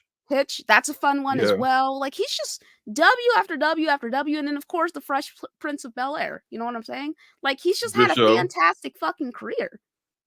W. This dude is a W, and all she's made him look bad, in my opinion. You know, she's made him look real bad, and now I don't really think about Will for his movies. I think about him and his nasty relationship with his not wife. You know. And like I also love Bad Boys. Bad Boys 3. I had a lot of fun with Bad Boys 3. I thought that was great. All the Bad Boys movies are good. All three of them. The most epic scene ever from Bad Boys 2 when that teenager comes to take out Martin's daughter and they scared him at the door. I mean, like epic scene. Will Smith has got an awesome career. Jada Pinkett, on the other hand, not so much. I mean, her career was kind of just whatever before she married him, but afterwards, I mean, she clearly, I think she only reason she's really gotten into anything since they've been married is because she's married to him. Obviously. And I think that really hurts her ego, which is the reason why she kind of does some of the stuff that she does, despite him. Because she was not content to be Will Smith's wife. Wild Wild West is a fun movie as well, Ripper. Oh, I think that movie stinks. I don't know about that one. I, Robot is also one that's good. Ooh, what's that other one? Oh, Robot's pretty good. The only dude, Legend. I Am Legend. I Am Legend. Yeah, it's based off a book. It's very different from the book, but it was a good movie. Yeah, she killed his image. I agree. Man, it's like I said, W's after W's. He's had a great fucking career when it comes to, and she's just ruined his fucking image for me, and I don't look at him the same. And honestly speaking, if they're separated, like fucking get a divorce. And I need to see him with some. Listen, I need to see him. I under some cuck was all like, you don't think Will's been getting pussy this and shut up, okay? I made a joke on Twitter earlier and this dude couldn't tell I was fucking joking, right? But what I'm saying is I need Will to have some public pussy, all right? From someone who looks real good. Someone who looks real good, who makes him look good, okay? I need this. I need this for his image, okay? Because it's looking spooky, man. Who knows what she's going to reveal in that fucking book? Who knows? No. Yeah. I'm scared. I'm scared to think of it. I mean, she's already said so many things over the years that like no one who respects their husband would ever say publicly. She said stuff like he doesn't satisfy her sexually, kind of thing. Just like why would you say that? Like even if it's true, why would you embarrass him like that? It's just it's like all about come ego, on. like you were saying. She's just a fucking weird woman, dude. But that said, like I think Skinny Mane in the chat made a good point. I didn't know about this until I saw Shannon Sharp has been doing like these interviews, and Shannon Sharp did an interview with Tommy Davidson, and Tommy Davidson brought up a situation where Will Smith almost got into a fight with him over Jada, and I don't know how what the whole root of it was, but essentially Jada had told Will that Tommy tried to kiss her or something like that. And Will rolled up on Tommy Davidson. The way he explains it's kind of funny because he said he was definitely scared because how much bigger Will Smith is to him. And he was sitting down and Will was just kind of like looming over him, but just like the way he depicted the whole scenario, it almost seems to me as if like Jada was instigating in order to create the drama that happened afterwards, because if Tommy was doing it for I don't know like a acting thing, or something, like maybe that should have been explained to Will before he went to go beat Tommy's ass. But like he said that like Will, it was like, basically was like, yo, what's up? What you trying to do? You trying to kiss my woman? Like he's all in his face, and Tommy's trying to calm him down and trying to explain. And every time he tried to explain, Jada would come, like was outside of the room trying to interject, like nah, like trying to cut him off. She wasn't trying to stop Will from beating him, but she was kept interjecting when Tommy Davidson kept trying to explain what happened. And it just seems like, so are you trying to get Will to beat him? Like, what are you doing? So like toxic people like that, you gotta keep out of your life. Like, look at what I said in the chat. Maybe it's what you said, the Viper XT. Mm-hmm. I said look at it. You don't have to read it out loud. I just said look at it. Okay. Yeah, I don't think yeah. Hey, look. She's still stuck on Tupac. Listen, maybe the reason why she was instigating the violence is because it's the only way to get her pussy wet. Maybe it's that. Because she likes gangsters, right? Quote unquote gangsters. She one of those. She likes bad boys, right? She likes them quote unquote thug types, right? Like maybe that's why. And Will is very much not that. Okay, he needs to sit down. So. Yeah, it's definitely something to that. Yeah. So yeah, I mean, that's my thoughts on it, guys. I don't think anything else really happened this week, other than the mass genocide happening in Palestine. But other than that, nothing really happened this week, Yeah.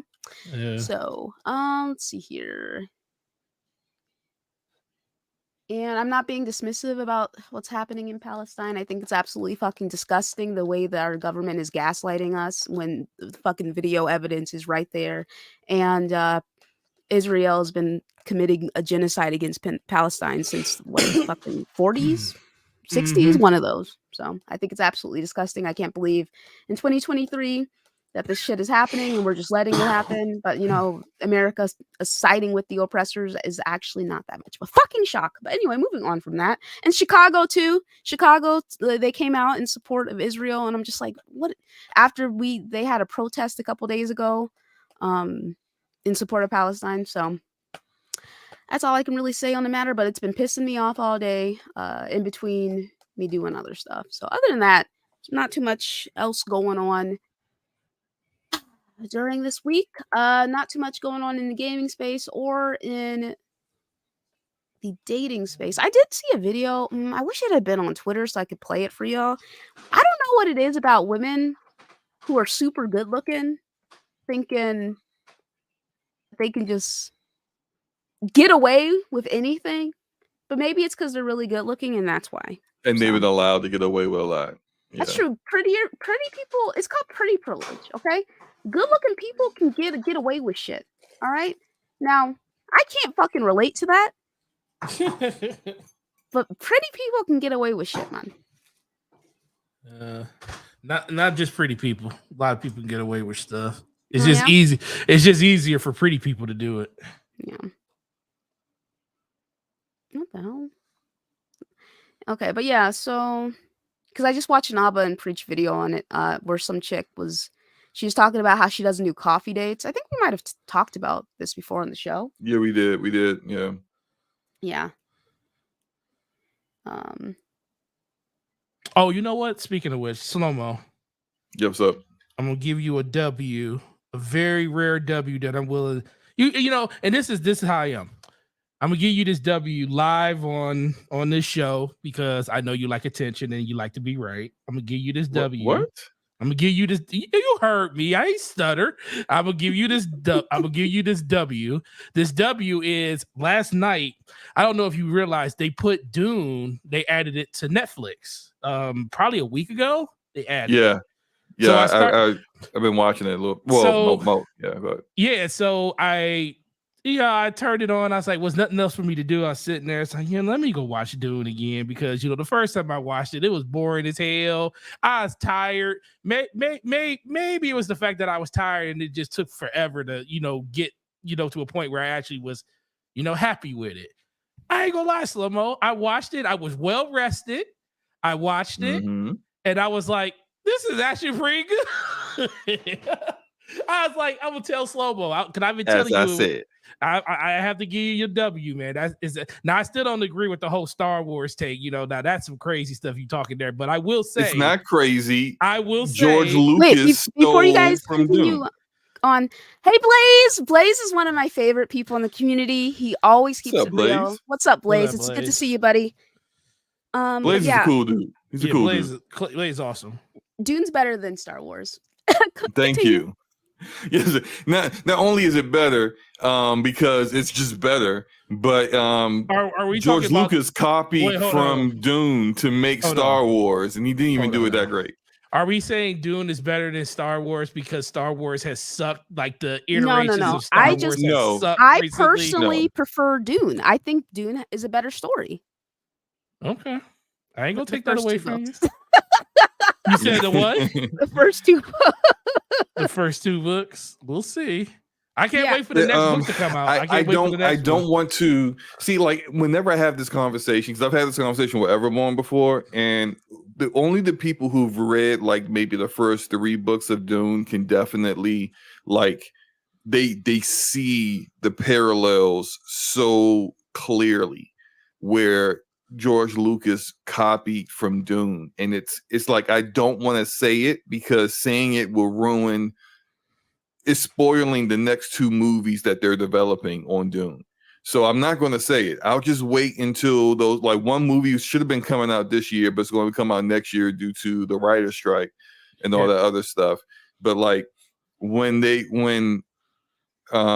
drop the next 2 movies and they finish this first big story arc, people are going to look at it, and there are going to be people out there who are ignorant of the chronological order of things, and they're going to say, "Oh, Dune copied from the original Star Wars trilogy, and the pre-sequels trilogy, and it's exactly the opposite." So it's you just have to see. Has so much nuance. I don't even think that people realize the parallels between Dune and Star Wars from Dune's end. Well, they don't You get see what I'm saying with that?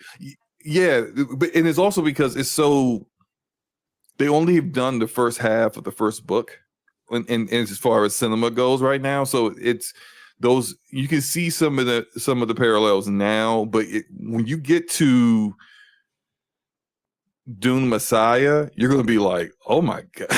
Like when they do Dune Messiah, you're gonna be like, well, damn.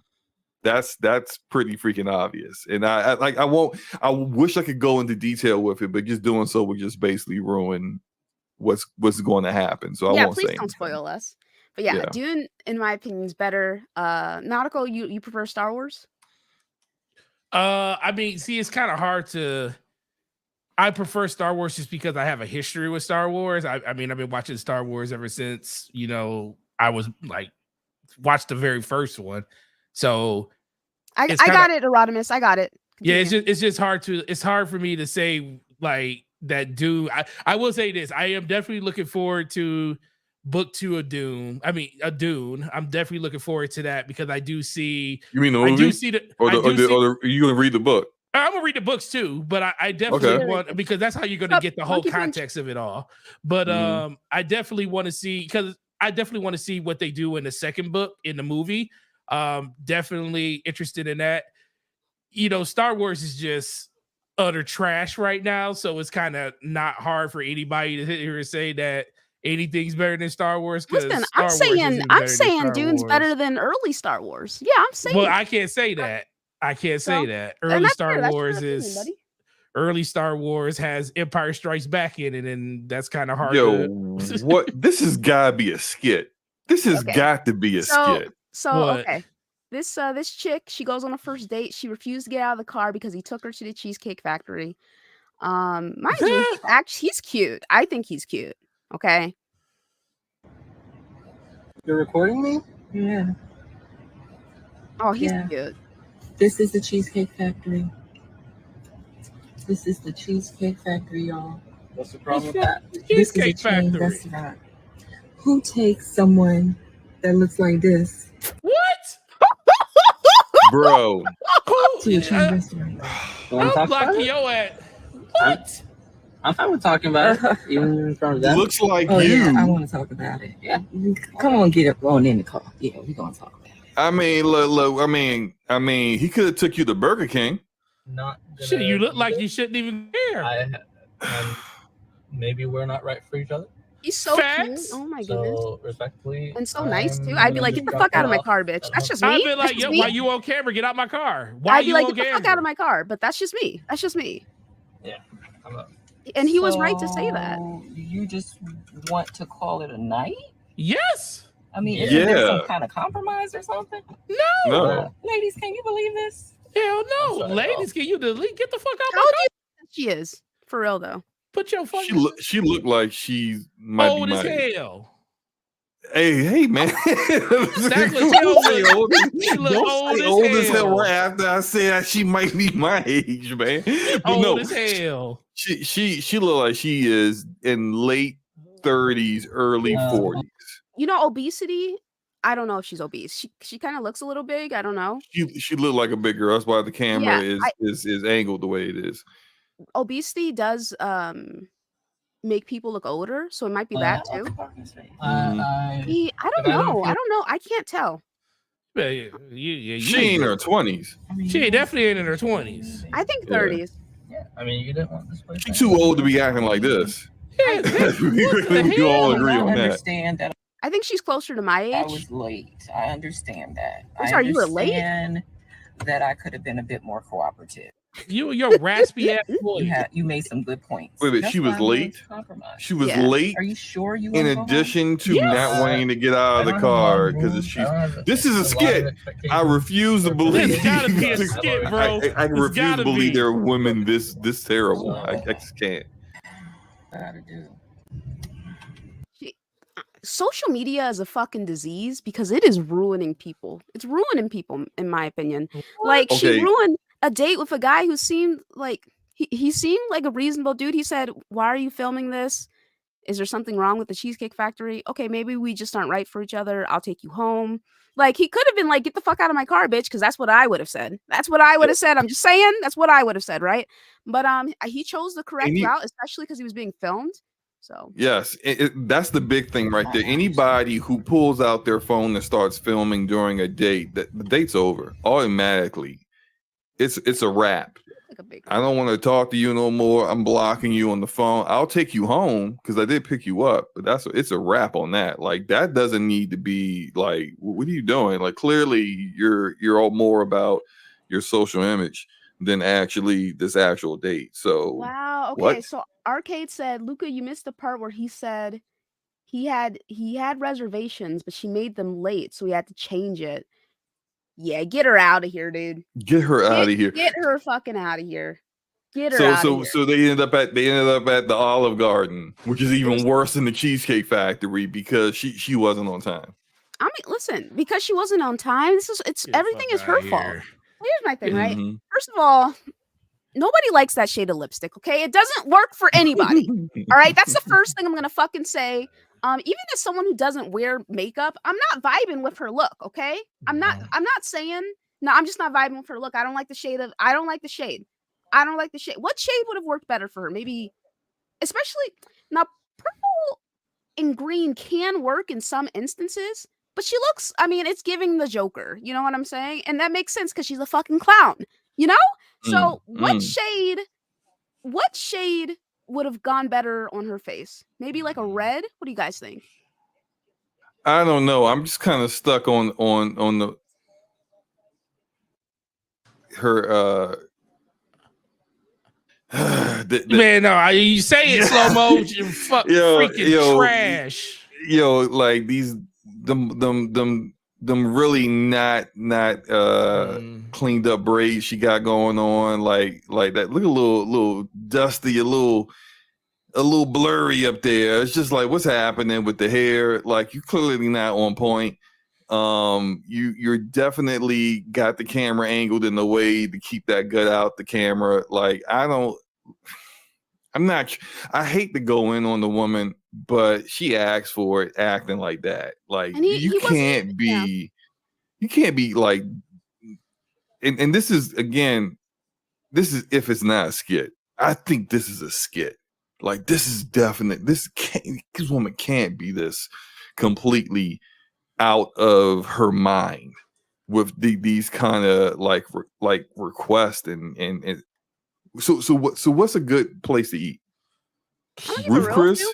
Is Ruth Chris not good? Like, what are we doing listen, here? I am not too good to eat at the Cheesecake Factory or Applebee's or Olive Garden. Okay, I'm not too good to eat at those places. Honestly, first date, I want to go for coffee or something because you're not trapping me. Okay. Yeah.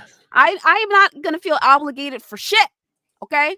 So like I wouldn't mind getting coffee or whatever, but the Cheesecake Factory for a first date, it's not that big of a deal. Like I don't know why people I don't care. Some people, I mean, listen, I'm gonna be clear with this. Social media has skewed our views on dating and relationships because it the algorithm focuses and highlights the negative shit. You know what I'm saying? I'm sure maybe like most women are not like this, you know? But I think again, social media just really pushes this kind of content forward, just like how social media makes guys look like creeps, you know? So Yeah. I don't know. I personally, I've been.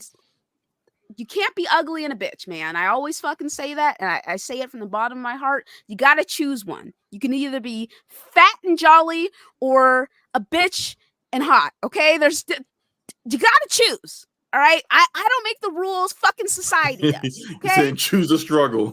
Choose a fucking struggle. You can't have both. You cannot have both. You can fix your weight and you can also fix your attitude. So you know what I'm saying? So like both are fixable. Both are fixable. You know what I'm saying? So Yeah, they definitely fixable, but they wouldn't be fixable with me. Screw that. Once, like, no, listen, man, I have low tolerance when stuff like that happens. Like, I get irritated. Like, I have a bunch of like female friends and stuff, and I get irritated when they deal with dudes and that type of stuff, like, and the stuff that they do. So I definitely don't like it when girls like, dude, listen, you are better than some shit like that. If someone want to act like that around you, push on. No, you don't need them. You don't need Here's them. another reason why I think it's a skit. There's just no way that he did not know that this was her mentality about Cheesecake Factory before they got in the car and before they pulled into the parking lot. There's just no way that he didn't like you having a conversation with a young lady and you don't know where her head's at when it comes to this kind of stuff. Like just having a conversation for more than 5 minutes and then you start talking about going out. Like, I'm gonna ask questions like, you know, what kind of food you like to eat. I'm gonna get more information so that I'm gonna take you to a place that you're gonna appreciate. Right. So well, you're a dating connoisseur though, so maybe that's just different. All right. Well, I was. Come on, I've been married for how many years now? I'm glad my wife down nearby. 14? Yeah, 14 years married. So yeah, this is so long ago that I guess people nowadays just don't talk to other people no more. Man. Yeah, her dating app personality is different from her online persona from social media. Probably, I can agree with that. Mm-hmm. I can definitely agree with that. Okay, and then there was this other instance in which this chick. Okay, now I thought this was fucking crazy. This chick. Okay, I'm gonna play the video so you guys can know, especially the point where I found it especially egregious. Okay. Yeah, so same person. I linked with this nigga I met a few weeks ago out with my friends.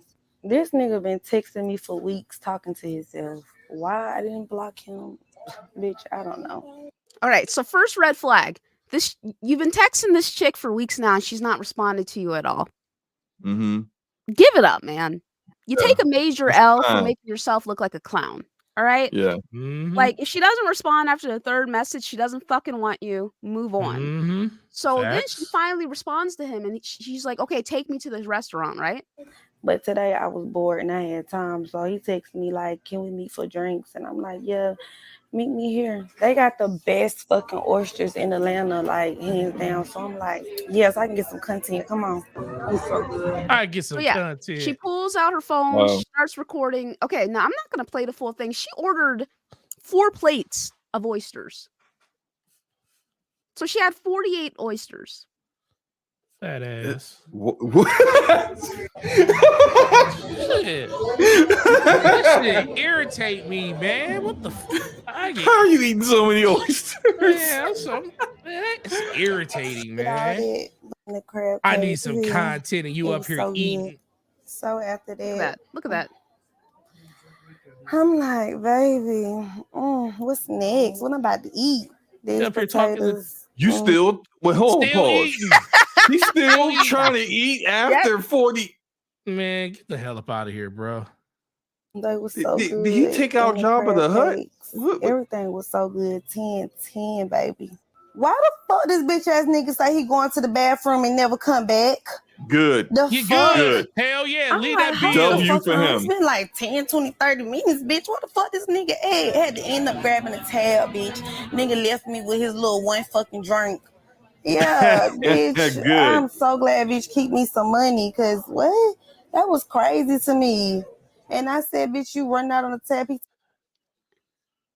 He said, Like, I'm offering you to drink. The fuck are you talking about, bitch? he good for him. Good for him. She mad that he ran out on the date and didn't pay for all the food that she chose to order after he wasn't getting anything out of this anyway. She was using him for a free meal. And again, she he should have realized that immediately. But maybe what she he did was maybe also he did. fucking egregious. Okay, what she Yeah. did was also fucking egregious. This is ridiculous, dude. Maybe it's a skit. No, I think that shit's fucking real, dude. So yeah, 48 oysters. Jesus. I mean, honestly, that kind of seems like a sorry to cut you off, Luca. A advertisement for the restaurant. Think about Oh yeah, for sure. Name of the restaurant, the location, the cost of the oysters, how much she ate, showing off all the food, and then at the end to be like, yeah, he ran out on me and I paid. We didn't see a dude at all. Facts. She could have just showed up there by herself, ordered all that food, and then and maybe they gave her, I don't know how big her social media presence is, but maybe they paid her. And there was never a dude in the first place. Like the texting, that could have been anybody. She could have been using a burner phone and texting back and forth. She walked in with him. I thought that was like the waiter or something. No, I thought that was him. Go back to the part where, if you can still pull it up, when she's walking in.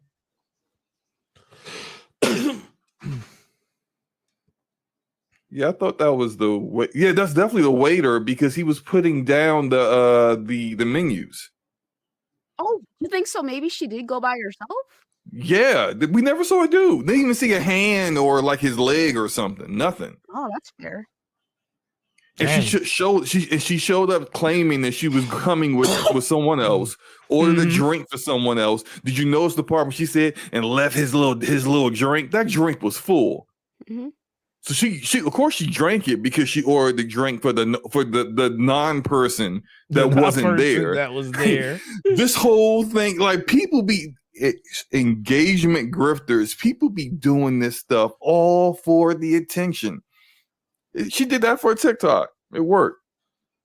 Yeah. Or and depending on how much she gets out of TikTok, hey, it paid for itself. There's a shirt here and the drink's there. It looks like it's levitated. You get what I'm saying? No, wait, I didn't hear you say it again. I said this looks like a shirt, and then it looks like he's holding the drink. Can you blow it up? Because I can't see it. It looks is that a shirt? Let me play it back. Let me see it. It's not moving. Man, all I see is only these damn oysters. I've never had oysters. Are they really good? Oysters are good. I mean, they must be fucking phenomenal the way she was slurping them down. She was crushing. But think about it: the fact that she trying so hard, like who zooms in this much? She's only showing exactly. She's not showing any. He ain't nobody over there, though. He right. Right. There's nobody there. Matter of fact, was those cheers brown? Was that a brown cheer that she had across from her? When you get to the end, let me see when she shows the cheer. Is that a brown cheer? Oh, it's a black cheer. There is nobody sitting. Man, nobody sitting at the only time she ever showed that chair is when he's quote unquote ran out on the check. And again, that's the waiter dropping the menus. Yeah. The whole thing is fake. So what's worse, her doing this on a date or her doing this for content and lying? I would say her doing this for content and lying because it's definitely painting. It's not real. So this isn't a real woman's perspective, but then you got people all over like social media timelines defending this kind of behavior or condemning it when condemning women in general over something that's not even real. So I think her doing this for content and it's all fake is worse. Yeah, I agree. 100%. Okay, so shout out to Ronald with the dono. Thank you. Appreciate you, dude, saying she thought she could out finesse an ATL, dude. She facts. When I saw Atlanta, Georgia, I was like, that makes perfect fucking sense. I've seen some crazy takes from people from over there on Twitter. So, okay. Damn, cloud is a hell of a fucking drug, man. I'm telling you. It sure is, man. Anyway, let me get these channel member topics so we can get the fuck up out of here. Where's Mac? What is? This is wild, bro. And it just pisses you off, right, Nautical? That's wild, man. I can't stand the. Y'all are not in the dating field. It doesn't matter. That's nah, man. I feel for y'all for real. I do. I do. Yeah, not y'all saying sucks to suck. No, I'm not even trying to. I'm not on that. I'm just like I don't like how it seems like people are now when it comes to relationships. Everything is so disposable, and people don't seem to really have any idea of what they want, and they're too far invested in what other people think you should be doing and what you should look for in a relationship, and not caring about what they actually want. It's just real sad. Yeah. Okay, so shout out to Ronald. Yes, so we did discuss the Cheesecake Factory lady. But Ronald wanted us to talk about the Cheesecake Factory is beneath me, lady. The delusion of what ladies want on a first date. Like, definitely, I think some of these chicks are definitely tripping, in my opinion. Unless you're like, even the ones who are super hot and have like these unrealistic, but I mean, maybe the expectations aren't unrealistic because they get what they want. You know what I'm saying? So, I just can't relate to that kind of mindset personally because I don't look like that. But so shout out to Smitty saying top 5 TV series to binge watch can be anime. Okay. Buffy the Vampire Slayer. Okay. I have been binge watching Law and Order Special Victims Unit. Okay. I'm on season 7. All right. I've been binge watching that. Okay. So those two, what other shows do I watch? I'll come back and I'll rewatch Buffy. What other show? I mean, you can go ahead and watch that Yu Yu Hakusho if you haven't watched it already. Fucking fire, flames, obviously. Okay, the other 2 shows to binge watch. What do you guys think? You mentioned Buffy already. I'm gonna say Friday Night Lights, and I know some people immediately say no because they don't like sports or they don't like football in general. Even though it's focused around Texas football and how Texas and small Texas towns worship football, the show's really not about that. It's actually really, really good. It has I'm not gonna say it has nothing to do with football, but it's not the main focus. It's just an excellent TV show. I would recommend Friday Night Lights. It's one of those shows that will age well, regardless of how many years it's been since it's been off air. So I'll definitely say that. And I can't think of anything else right now because everything else don't kind of watch it. I don't think it's all that bingeable, really. Well, I'm thinking more of like older shows and stuff. Let's see here. The Originals is an excellent show. Okay, but you got to watch the Vampire Diaries, at least a little bit of it to understand that. So, those I, two. I mean, I watched the originals. I didn't watch Vampire Diaries. I was able to keep up with what was going on, but man, I don't know. Maybe that's just me. Go ahead. Man, if I had to think about old shows, man. Yeah, Breaking Bad. Breaking Bad's good, Ryan. Yeah, Yes, Breaking Bad's a good one. Breaking Bad's a really good one. Maybe Snapped. No, because it's like there are shows that are good to watch, and then there are shows that you just sit there to watch. You know what I'm saying? Like just binging. You know what I'm saying? So yeah, definitely Snapped. Definitely Buffy, because that's definitely just a bingeable show in my opinion. Law and Order SVU, because that's just like a continuous show. That shit is still on, I think. I just did a run of The Wire not too long ago. Yeah, that's a good one. I did too. The Wire. Oz? I do. Oz would be a good one. Yeah, I did Wire. I did 24 last year. I always every other year I watch 24 all the way through season 1 through 8. I love that show. I just finished watching all 9 seasons of Suits. I love that show. That show is freaking incredible. I gotta get back on Suits. Yeah, man, Suits is so good. Dude, Gina Torres. Whoo! But yeah, so that, and then if you want to go super super old, if you're into sci-fi, I binge. I want to say like 3 years ago, I did all of Stargate SG1. If you're really into sci-fi, I love that show. If you're into sci-fi, I will say Battlestar Galactica. Battlestar Galactica is really good. It was it's only 4 seasons, I believe. Yeah, and it's definitely Battlestar is really really good to go through. Okay, 1,000 Ways to Die. That's also a fun one. All right. What's the name of the one where you have they do the body surgeons from Miami? I forget the name of that show. I can't remember Nip Tuck? Yeah, Nip Tuck. I love Nip Tuck. I love Nip Tuck. I love Nip Tuck. That show was awesome. That shit was fire. That show was crazy. I love that show, man. So that's a really good one to watch. That was a good show, yeah. And House of Cards is good as well if you can get over the Kevin Spacey. Yeah, definitely. I couldn't. I have yet to watch that last season because of Kevin Spacey. I know. Yeah.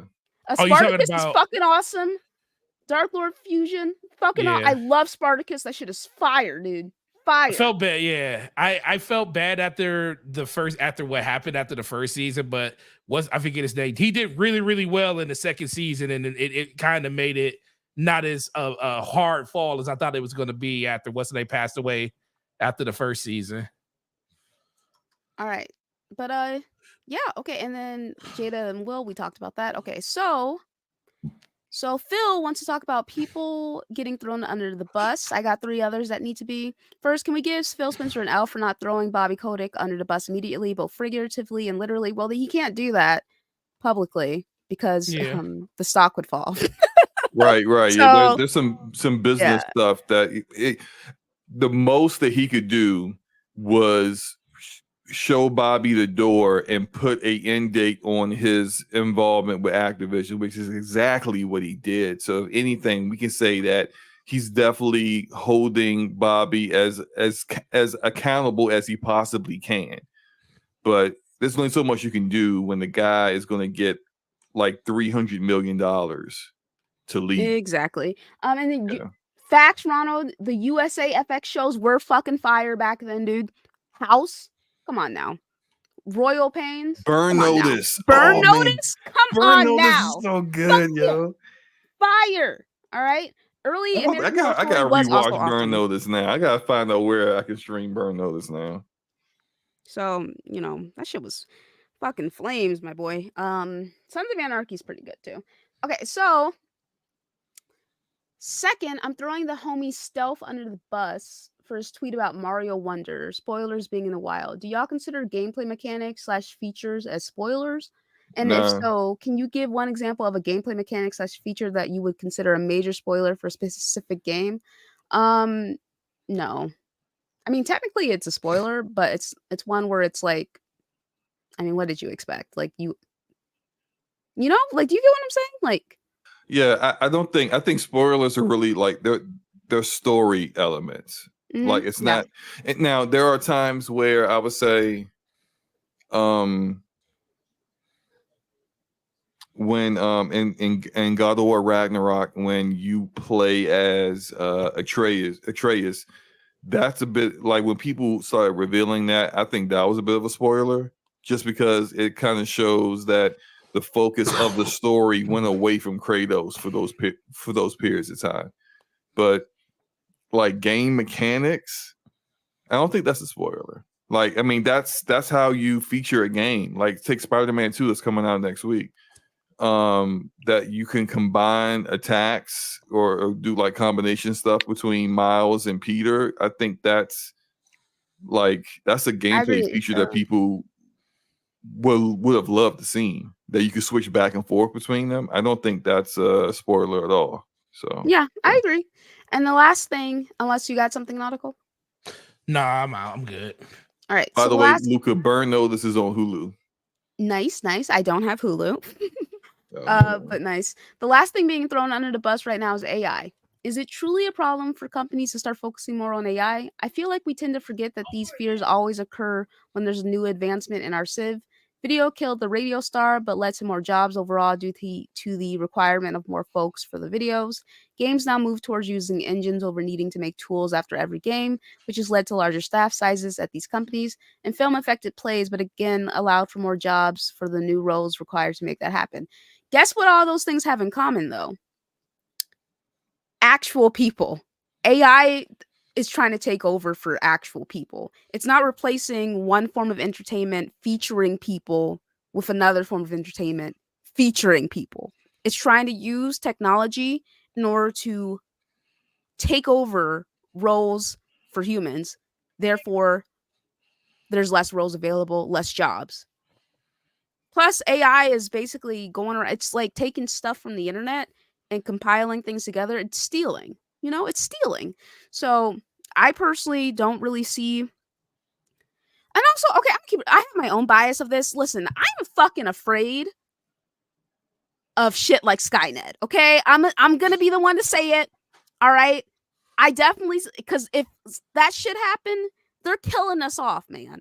There's no ifs, ands, or buts about it, because that would be the most logical path of peace would just be to kill us all off, okay?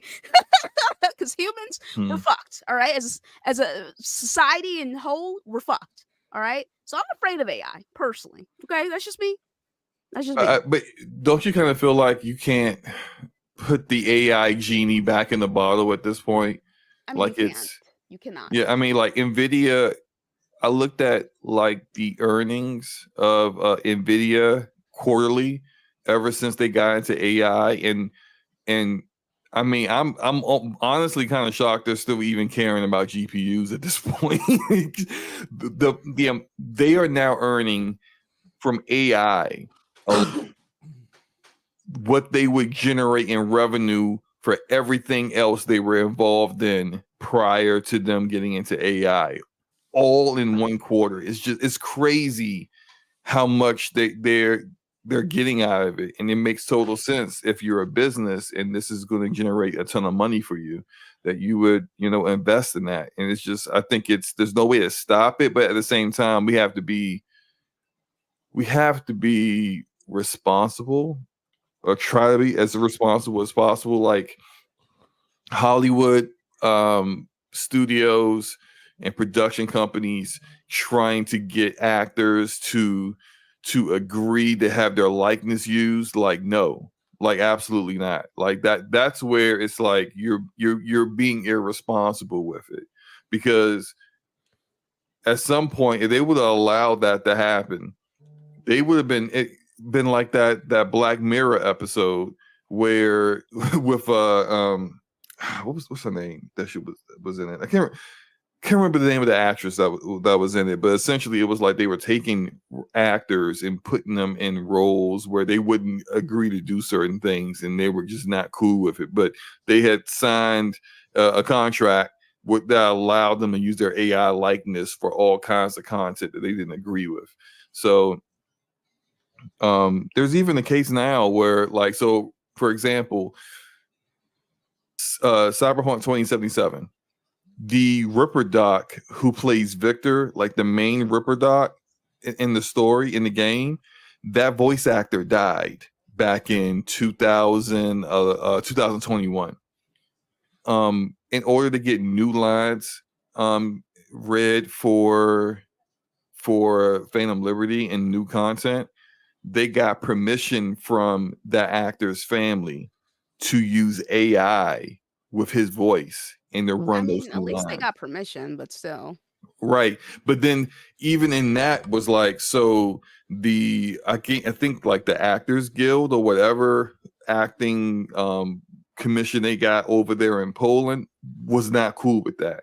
They would have preferred them to recast and have a new actual real life actor voice all those lines versus, well, the other side is like, well, at least they didn't just do it with no one's permission. They actually spoke to the family. Maybe the family is getting compensation for the use of his voice in AI, blah, blah, blah, blah, blah. It's like, there's a gray area that's going to end up where this is going to end up like becoming the norm. But I hope not. I think I hope they keep fighting and it doesn't. Yeah, I mean, but they need to keep fighting, because if you just lie down, they're just going to run over you, right? But I feel like it's never going to be the way it was before, where AI was never used in these instances. Yeah. Like, I think there's always going to be something. Yeah. All right, and shout out to Gregor, because I was thinking about this too. But there was a Disney show, and they used a horrible AI background I characters, know and it it looked looked like a so horror bad, movie. dude. It was It looked really bad. so fucking bad, dude. And Rodmus was like, "Can you imagine the Black Panther 2 movie we would have got if they did AI for Chadwick? Oh my god, that would have been so fucking insulting. Like, I would have been pissed. I wouldn't have seen Yeah. it. I would not have gone to see it. Yeah, I That wouldn't have is watched it such either. an insult to his character, his overall character, and the character in the movie as well. Like, that's fucking disgusting. So I would not have seen it if they had done something like that. Although they probably would went a different method, and a lot more. Probably would spend a lot more money on a.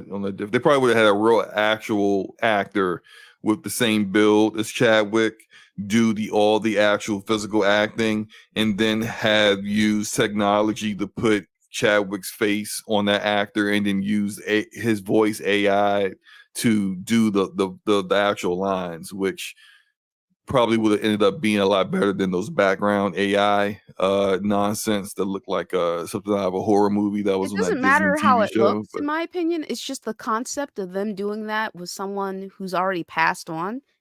Yeah, And I agree. I it's agree. disgusting. Yeah, just if you're gonna continue on that character, recast him. Bring in I think that was the guy's name that I always think would be a good the one from I suck with names today. Today. Always. Okay, I suck with names always. But the guy from the Watchmen's TV show that played the Blue Man. Mr. Manhattan. Yeah. I can't the guy remember his name either. Yeah, Mr. Manhattan. I'm Okay. about to have it in a second. I think he would have been a good replacement. Wait, that's the movie. Yahya Abdul Mateen. I think he would have been a good replacement for him. Yeah, I think he would have worked. But